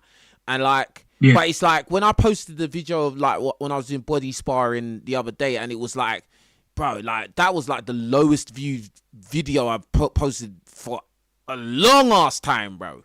That, and I was just like, bro, no, but I get it, because it's like kind of just completely out of what I usually do. The people that are used to what I usually do, they're not gonna really care about that. They're not gonna want to click on that because they don't know me for that stuff. They're not here for that. So that's like really trying to build a new audience on in the channel. So I get what you mean, where it might look like you're taking a hit at the beginning, but you're building something new, a different aspect. So no, you're right. I get it. Yeah, and yeah, just keep doing what you're doing. I can't really think of anything more else to say. There is one more, and then I got to bounce because I got to go to bed. I got to be up at 6. Yeah. What I will say as well is the video quality. I'll just say, just give it a try, test it. Like I got a 4K camera, right? And I'm trying to get like 4K going and so on and so forth. Like try and just tinker with it a little bit. I know, like if you're doing, I don't know, I don't think you do edits. So if you do, I know the rendering speeds, it can be a bit more, right? Are you talking about like outside, or you talking about the live stream? Live stream or outside? Okay. It's your channel in the end of the day. But what I'm saying is like if you want, you can do like 4K. 4K outside, mate, and then maybe lower resolution the other side, or no. I was actually thinking about that. That's a funny thing because I was actually thinking about that the other day. I was thinking about getting a little camera, a 4K camera, to do them IRL just outside stuff, like, just doing it in 4K. So yeah, I was already thinking about that. So I might have to pick up something, little 4K camera or something. Mm-hmm. And the clues was in that tall tower in Whitechapel because she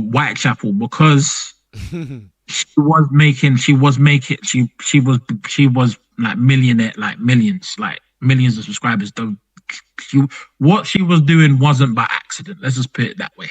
Even though, yeah, you're right, bro. You get what I mean? Yeah. Yeah. So there's a reason why you were with her. You dig? So. That's what I'm saying. Like, you can do that. Yeah. Yeah. Anyway, I said what I need to say. Bye, chat, everybody. I'm not even looking at the chat. I'm just in the thing because I just want to get what needs to be said. I got off to bed. Yes, my brother. Hey, listen, I appreciate you calling up, man. Hey, and I'm taking your advice seriously, man. Trust me, I've heard everything you, man. I don't want to see you fail, man. I really don't want to see you fail. No, I know, because that's what I'm saying. Like, I know, like, bro, we've known each other for ages now, so like, I know you're real. So like, I'm listening. Trust me, I'm listening, man. I'm gonna give you the final warning, yeah. If you mess up on Kick and then that backfires on YouTube, bruv, your whole shebang's done, bruv. I'm just being real with you, bruv. I'm gonna be more strategic in the way I speak, and strategic, bro. Because on Kick, there's open racists out there. There's people doing madness out there. There's a whole bunch of madness that. Yeah, I was gonna actually talk about that. I was in two minds. I was gonna do a video talking about how certain people are just, I don't know, they've been given free reign to just say anything. Like, but that's another day. I'll do that another day, bro. 100, and there's YouTubers now coming out who, let's say, are the color of a certain PlayStation 4 controller, who have came out and said like they've been doing things for X amount of years and the system has been on a madness. So we gotta be a bit more careful, you know what I mean? Yeah, no, facts. Anyway, all the best, King Riches, and take care. All right, my brother. I'll speak to you soon, man. Take care, man. Love. All right, big up Senator of Truth. All right, Mike.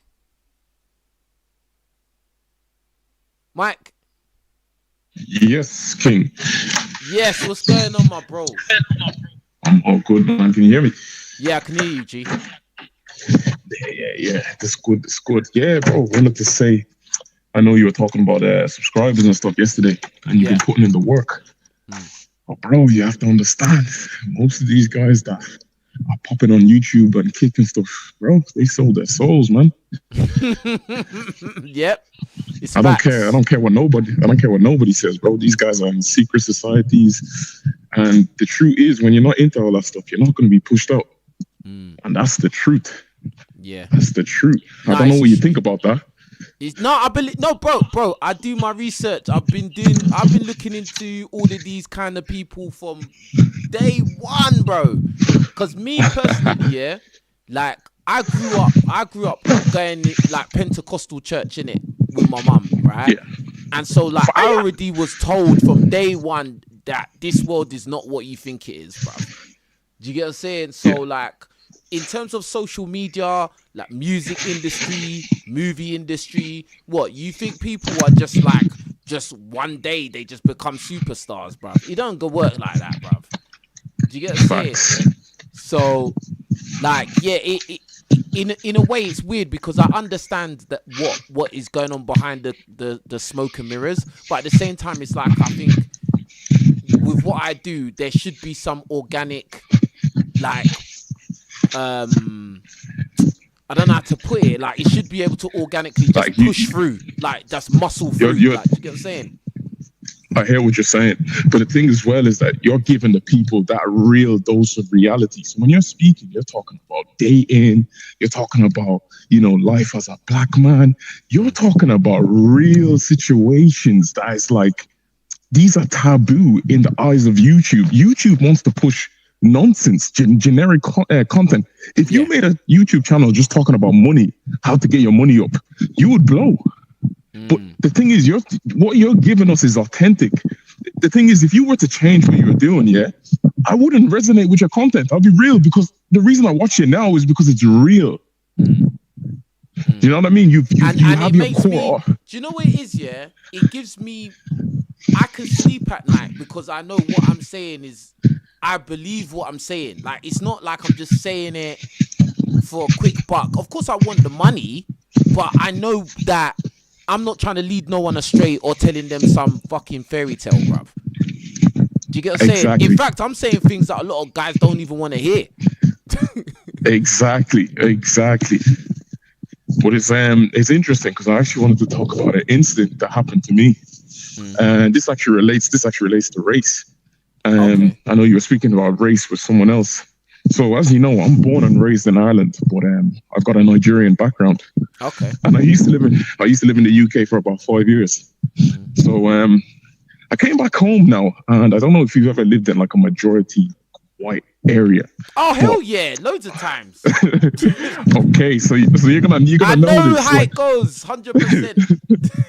Yeah. So I play football, and I'm. Not to be braggadocious, I'm pretty good, Okay. I was at a pretty high standard even growing up. Okay. So and I'm tall as well. I'm kind of. Anyway, let me not even talk about myself like that. All right, anyway, Tyrone. You got Tyrone here. All right. No. But people seem to be very, very like jealous of me. I noticed that, and I'm thinking, I don't understand. Like, I'm just moving about. I'm just a normal guy. Yeah. So anyway, just to cut a long story short, I was playing a football match, and my own teammate told me to fuck off, you black cunt. Wow. And I boxed him, right?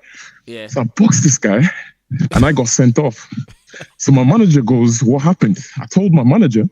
My manager said that I'm an embarrassment. Wow. And I said, "Man, you'll never see me again." So I packed my stuff and I just went home. And they were calling me saying that, we need you, please. Like, can you come back to the team? And I was like, when that situation happened, none of you guys came up to me, right? None of you guys said nothing to me.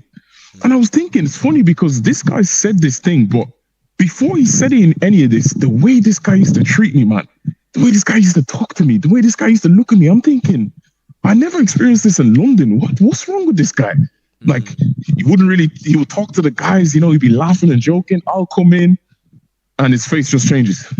Oh, yeah. He's a hater, bro. He's a hater. Straight away.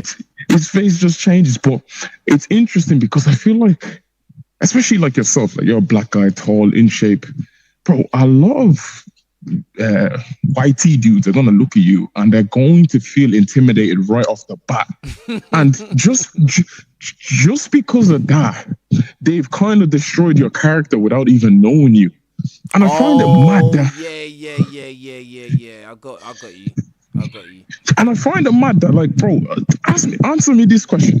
Does anybody of any race have to deal with this? Like, I know Indians, Chinese, but bro, we deal with the worst. This is exclusive to us, bro. Exclusive. This is like what I was saying earlier. This is like what we were saying earlier. Like when I was talking about in the workplace. So if you're a black guy and you're a big black guy, you go gym, you're tall, you got a little something to you. If you don't act goofy, or if you don't act like a fucking code switcher, you're now this moody, threatening, scary black guy. Like a lot of times the white guys, they're gonna prejudge you.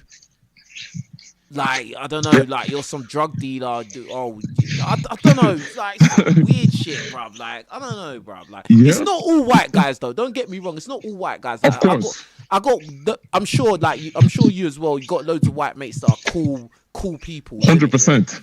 100%. But like, it's them ones that they don't really have much interaction with black people. Those ones, oh my days, bro. Them man, bro. It's crazy. They're warped. They've been watching too much corn, bruv. Their minds are warped, bro. Like, they don't even know how to act around you, bruv. You know what I'm saying? Honestly, and it goes to show how like cities like London and Manchester are not really a good representation of the country, because they are like hubs. They're hubs where like people can be multicultural and you can be black and you can be yourself and no one really cares. Yeah. When you move out of that, and you know the way we dress and stuff like that. Yeah, so for when you get out of those little hubs, yeah, forget about it, bro. Exactly. Forget about it, bro. You stick out like a sore thumb all the time, every time, bro. Yep. And I always find it funny when I hear black guys try to act like, oh yeah, when you're in these areas, oh yeah, all the women want you because you're rare there. That is a lie, bruv. That is the biggest crock of crap ever. That's bullshit, not true. bro. It's not bro. true. You'll be in these nightclubs, yeah. That is 90% white people, yeah. Yeah. You'd be looking like a damn monkey in there.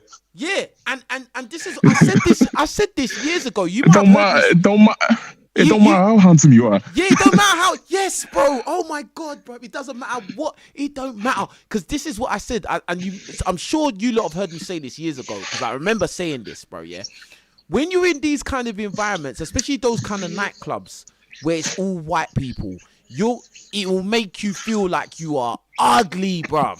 It will make you feel like you are garbage, bro. Like, because you're gonna see all these white boys that are just average boys. They're having a great time, loving it. We're loving it, bruv. They're having a great time.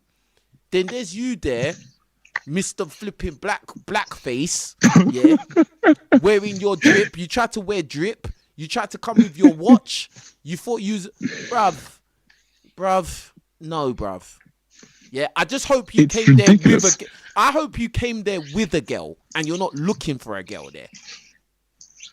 Yeah, it's ridiculous. Because you're not gonna, bruv. No, bro. Like, no, bro. It's ridiculous. I'm not saying it. The only way you can swing it is if you're Anthony Joshua and everyone knows you're Anthony Joshua in there, bruv. Facts. That's the only way, bro. Because, bro, do you know what the funny thing is? Yeah, you might get a few eyes and whatnot. Like, that's normal if you're like a decently attractive dude. Yeah. But the thing is this: go start talking to them. Go have a conversation and let's see how it goes. It's not going nowhere. It's not going. It's not going anywhere, bro. And you can even feel that it's awkward. It's not even normal. Yes. But the funny thing is, yes. Oh my god. Bro. You can even feel that it's not even normal. Because I was telling my boys, you know, some guys are not really like red pilled or black pilled. Yeah. So they think, oh yeah, I'm a black dude. I've watched all these American movies. I can go to any nightclub and get any girl.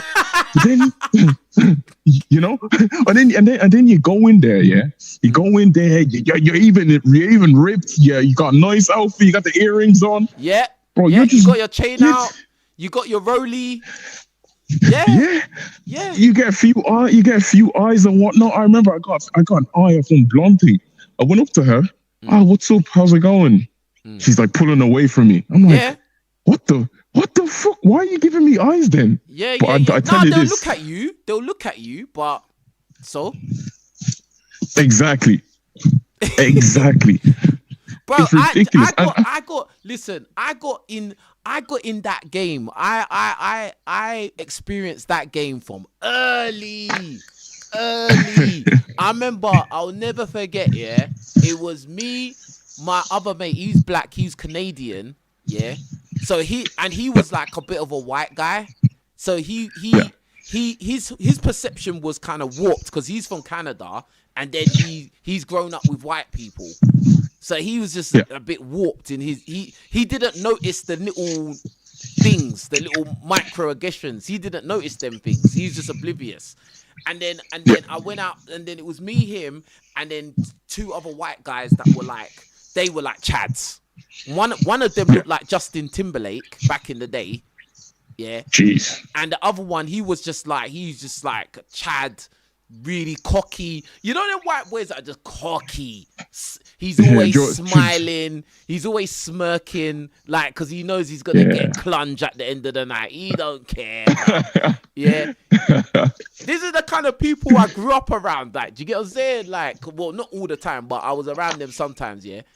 And like, bruv, like, I remember one time he was like, Mike, we gotta go out, because they used to gas me up like, oh, you obviously I'm an athlete, innit? I've always been an athlete my whole life, so they're like, oh, the girls are gonna love you, blah blah blah. And then my Canadian brethren's like, yeah, man, come on, man, blah, blah, blah, blah. So I'm like, alright, fuck it then, let's go in it, yeah.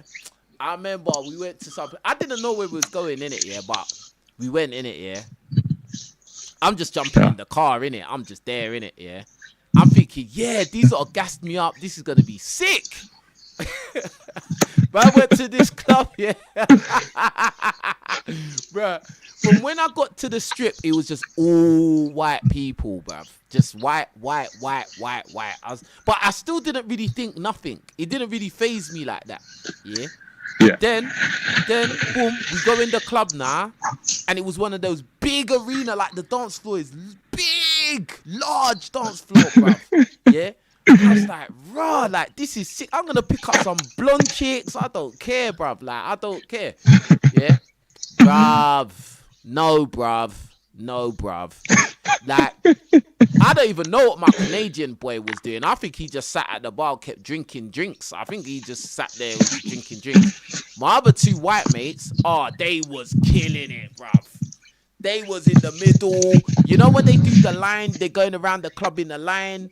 They're doing that. Yep. They had their two girl, one girl in front, one girl behind them. They're laughing, joking, fist pumping. They're all doing Jersey Shore, fist pumping. Like, bro, like, they're having the best. I was thinking, raw. Like, and then there's me there. I try to move to some girl. She's looking at me. Just what you're talking about. Looking at me like I'm crazy, pulling away. Or you start trying to talk to a girl. The girl's not pulled away yet, but she's kind of acting, you know, that weird atmosphere that you was talking about. It's that weird, like, what is going on here? And then the brethren will just come and pull her away, and she's not resisting. She's gone, bruv. Like, like, and I was just like, bro, I just remember, I think I tried to move to three of those girls, 3 white girls at that night. Nothing, bruv. No, bruv. They didn't give a crap, bro. And then this is what.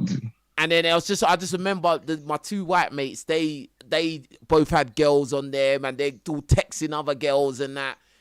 My Canadian brethren, he's just drunk because that's how he probably copes with it. He just gets drunk.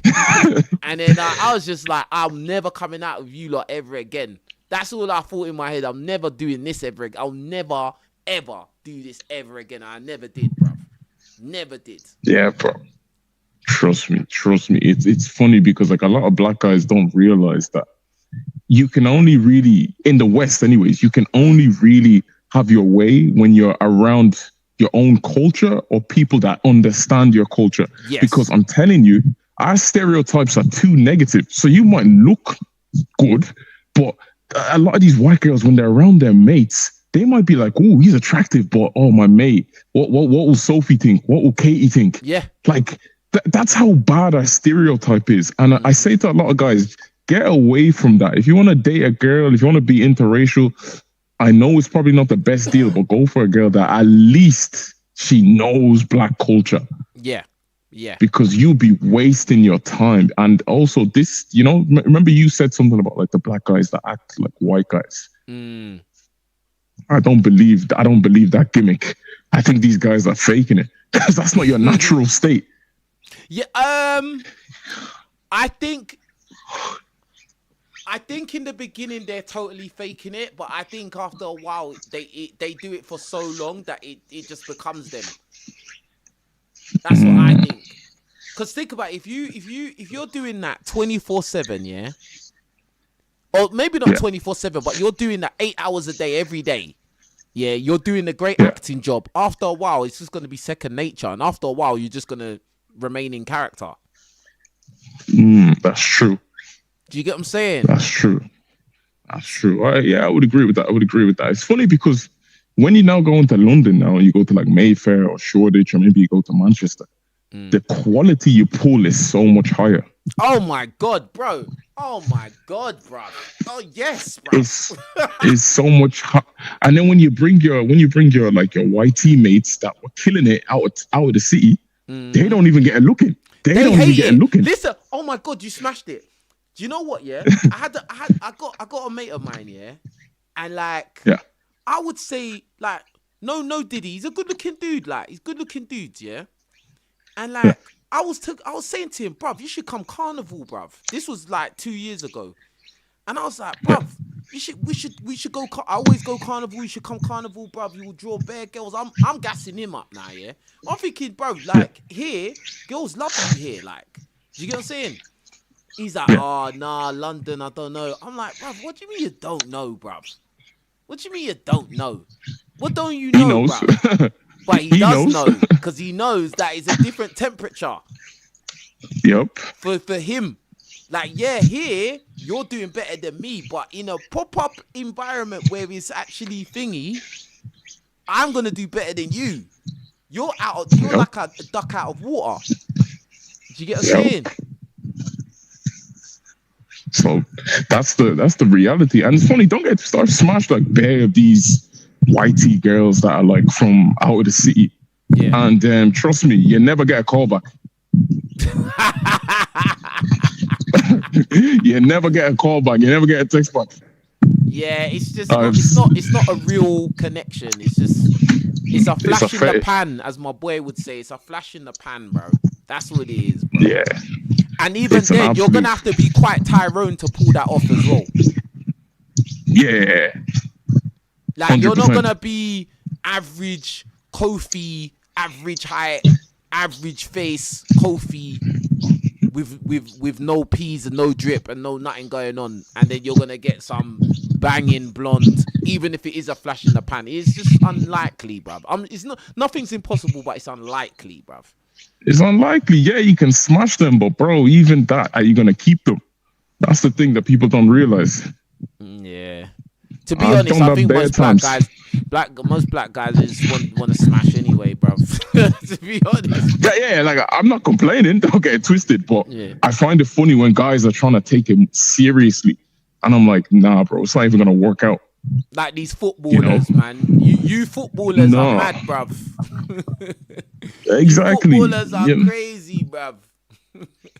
But I don't know if you've obviously experienced what I'm talking about. Like, you know, them like nice Stacy's and whatnot, and you bang them, and you're like, you know what? I kind of want to see her again, and nothing is going on. Nah, do you know why? Do you know what it is? Yeah, I usually think that like this conversation, what are we gonna talk about, bruv? Like after this, usually I feel it on the phone anyway. Like, so if I speak to them, okay, we've already beat or whatever, and then speak to them on the phone, I realize we ain't got nothing in common, fam. There's no bridge. Yeah. Like, unless it's, getting wasted and smashing, where's the bridge? Yeah, that's true. Like, we can't even hang out on a sober one because we don't even like the same movies. It's true. No, nothing in common. And I know you can't handle the food I like, so I mean, bro, forget about it, innit? Like, it's calm. It's ridiculous. Yeah, because I remember I went through a phase of just, bruv, I was just doing bare Stacey's, bruv, and Becky's, yeah. And like, bruv, is like, to me, box is box, bro. Like at the end of the day, but in terms of like a relationship, you need a woman that understands you, and you want somebody that understands you without you having to explain it as well. Do you get what I'm saying? Yeah, I've only been in relationships with mixed race girls. Oh, swear. Only. Okay. Like, yeah, some black girls, but like when it comes to the Stacys and Beckys, the connection is gone. I can't. Even though I've tried it, but I'm like, nah, nigga, this ain't for me, bro. Do you know what this reminds me of? You know the whole Love Island shit. Yeah. Like, like on Love Island, there'll always be that black guy, and goes on Love Island because they do that for the quota. and then like, bruv, is he really gonna what was that name? Is Dammy really gonna get with a Molly May? It doesn't make sense. It don't make sense, bro. It doesn't, bro. But you know what the crazy thing is? OV Soko was on the show, and he's a specimen of a dude. No homo. Yeah, he's Tyrone as it gets. 6'7". Yeah, Tyrone bro, they weren't even choosing him. Crazy. I'm thinking, what? Even there was a mixed race girl actually on the show, and she was hesitant about choosing Obi. Oh yeah, what was her name, bro? I can't remember. Amber. That's it, Amber. And I was like, what? Amber was crazy. On it. It was crazy, and I'm thinking, nah, this is not making any sense. And this is Tyrone of the Tyrones, bro. He's literally as Tyrone as it gets, bro. He's 6'7", he played basketball, he's in great shape. I've heard women say that, oh yeah, he's a good-looking in the face dude, and he went on Love Island, and the women these white women was not picking him, bro. That's mental. But my thing is it for the show or is it reality? Because when I go out in Mayfair, black dudes are cleaning up. Yeah, but that's Mayfair though. That's true. That's just one area. That's Mayfair though. And you got to remember, in that kind of environment, you got rappers going there, athletes going there, entertainers going there. Like it's not strange, it's not foreign to see a black guy winning over there. But I said you go to Newcastle, bruv. Are you winning there, bruv? It's true. It's mad because even one of my boys is actually like a true Tyrone. He's 6'6". He's a doctor. Oh wow. Black dude. Yeah. He's got that complex. He's Igbo. Igbo. I'm Igbo Nigerian. Light skin Igbo one, Nigerian look. Yeah, light. Yeah, like that brown skin look. Yeah. And sometimes he talks about his experiences, and one of my other mates is like 5'7". So my 5'7" mate was trying to talk to this guy, and my guy was just saying, oh yeah, there was one day some like hijabi thing called him over to the gaff, and I'm like, what? She just called you over to the gaff? And he was like, yeah. And he was like, and obviously they beat, but he met her in the hospital. She's also a doctor. And I was like, look at this experience that you're talking about. And my 5'7" mate is like, yeah, bro, like, yeah, that's like calm. That's standard. I'm like, bro, that is not standard. That's not standard. In what sense? That is not standard. And my mate, that's 6'6", he doesn't even get it. Like, I get things, but bro, this guy gets things twice as easier than me, bro. Yeah. Do you know what it is? Everyone can get things, but it's like, how easy is it? That's the difference. Exactly. That is and that's how you see the hierarchy. That's how the hierarchy goes down. The card just went past. That's why it's like, like for instance, like when I always do them King 6'8" reaction videos, it's like when he tries to give advice, it's like, bro, that you can't really give like guys that are not on the same steps, standing on the same step as you can't really give them this generic advice because it don't correlate properly. It doesn't fit properly, bro. Like, because everybody's on unless you're giving very, very universal advice, don't try and give advice from your point of view because your point of view is 6'8", bruv. Facts. It don't make sense. And that's why it's Facts. funny whenever I do those reactions and then I got all these guys that are kissing his backside. Oh, why are you hating on him? I'm not hating on him, bruv. I'm trying to help you lot not be idiots. I mean, fools of yourselves, bruv. Exactly. You're trying to do what he does, but you're not 6'8". and, and let's even look at it, yeah. If the Chad version, right, the YT, he doesn't even need to be 6'8" with a bunch of chains and tattoos. No, he can be normal, but the standards for us, yeah. You gotta be a superhero, bro. It's too high. Like, bro, I'm 6'1", 6'2". Even that sometimes is not even enough. Oh yeah. Oh well, yeah. I'm in that world, bro. I'm in that world, bro. That's not even enough. This is what I'm saying, bro. Like, this is mad because like when I talk to some of my brethrens, like one of my brethrens, yeah, he's about 5'9", 8 maybe, and then like I remember like because he watches these videos, my videos as well, and he's like, yeah, but you get girls and that, you get girls easy, and I'm just like, bruv. You ain't seen guys that can get girls easy. You ain't seen them, bruv. Like, and I'm not talking about just on YouTube. I'm talking about when I've been out there and I've seen Tyrones, real Tyrones that, bruh, like they don't even really say much. They just touch the girl's hand as she's walking past. She's gonna fully turn around, bruv. Yeah. And good quality as well. Yes. And the girl is not shit, bruv. Exactly. That's the big difference. Because this my 6'6" friend, the things are not normal. They're sexy. Yeah, hot. And he's a bit nerdy as well. And I'm like, man, if you were short, yeah, there's no way. There's no way. And it goes to show it's not even personality, because this guy, I said he's a bit nerdy. He's just 6'6". His first ever sexual experience was a threesome. Wow. Bro, I had to work to get mine, boy. She.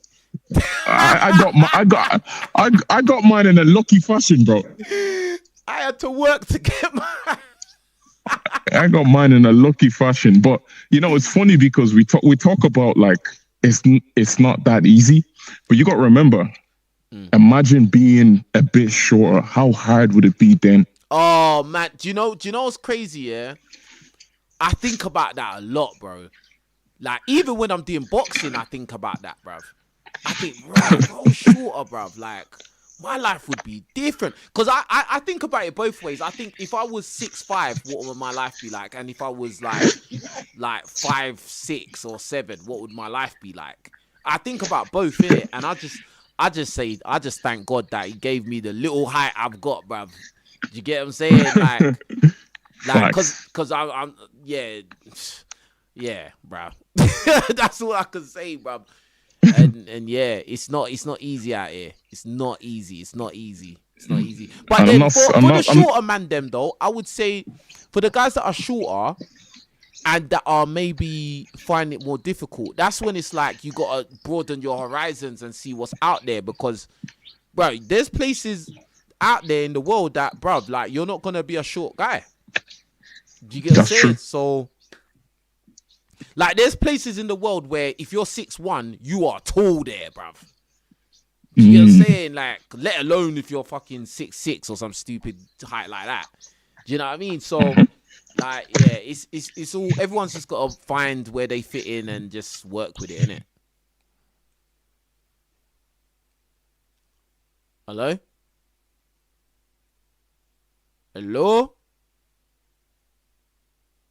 Bruh, I cannot hear you, bruv. I don't know what's happened, bruv. I'm just gonna give him a couple minutes to see if he can get back in. But yeah. Hey, listen. Hey, big up everyone for super chatting. Hold on. I think I got a shout out a couple super chats. Hold on. All right, big up Daniel. Okay, it's 2 super chats from Daniel. Big up Daniel. He says, big up the callers for making the caller show interesting. Good questions and topics mentioned. Thumbs up, 100, and salute. Big up to Daniel. And he says, more importantly, big up King Riches. You will win. Appreciate you, my brother. Appreciate you. All right, Mike has dropped off. I'm sure Mike will call in another time, man. That was a joke little combo we had still. But hey, listen up, yeah. I'm feeling a lot better now, you know. I'm feeling a lot better now, yeah. You lot really showed out with the super chat goal down there. You get me? We nearly complete the goal in one live stream, bruv. Look at that. You lot smashed it, bruv. So I guess I'm going to leave the super chat goal there then. Or extend it or something. I don't know. As I said, hey, I'm not a greedy guy. Like, I'll just probably extend it and make it, like increase it as time goes on or something. I don't know. But anyway, yeah, man. You lot, appreciate you. Please leave a like on the video. Please leave a comment. Let me know what you think about what you've seen here. Make sure you go and follow me on Kick as well. King Rich is on Kick, so make sure you go follow me on there as well. But yeah, man, appreciate everyone that's taken time to watch this video. I haven't done a 3-hour live stream in ages, bro, but this was well worth it. I think I'm gonna do more caller shows. And I like talking to you lot because it's like I'm just talking to my mates. Like, talking to you lot is like talking to my friends. So I really enjoyed this. Big up to everyone that called up the show. Big up to the people that are gonna call up next time, because I'm gonna try and do at least 2 caller shows. I'm gonna try and do as many caller shows as I can in the week, innit? Let's put it like that. So don't be surprised if I pop up with a caller show. Be ready to call in, innit? Yeah. Big up everyone watching. Shout out where you're listening from in the live chat. You lot take care of yourselves. I'll be back again tomorrow. All right, you lot. Peace.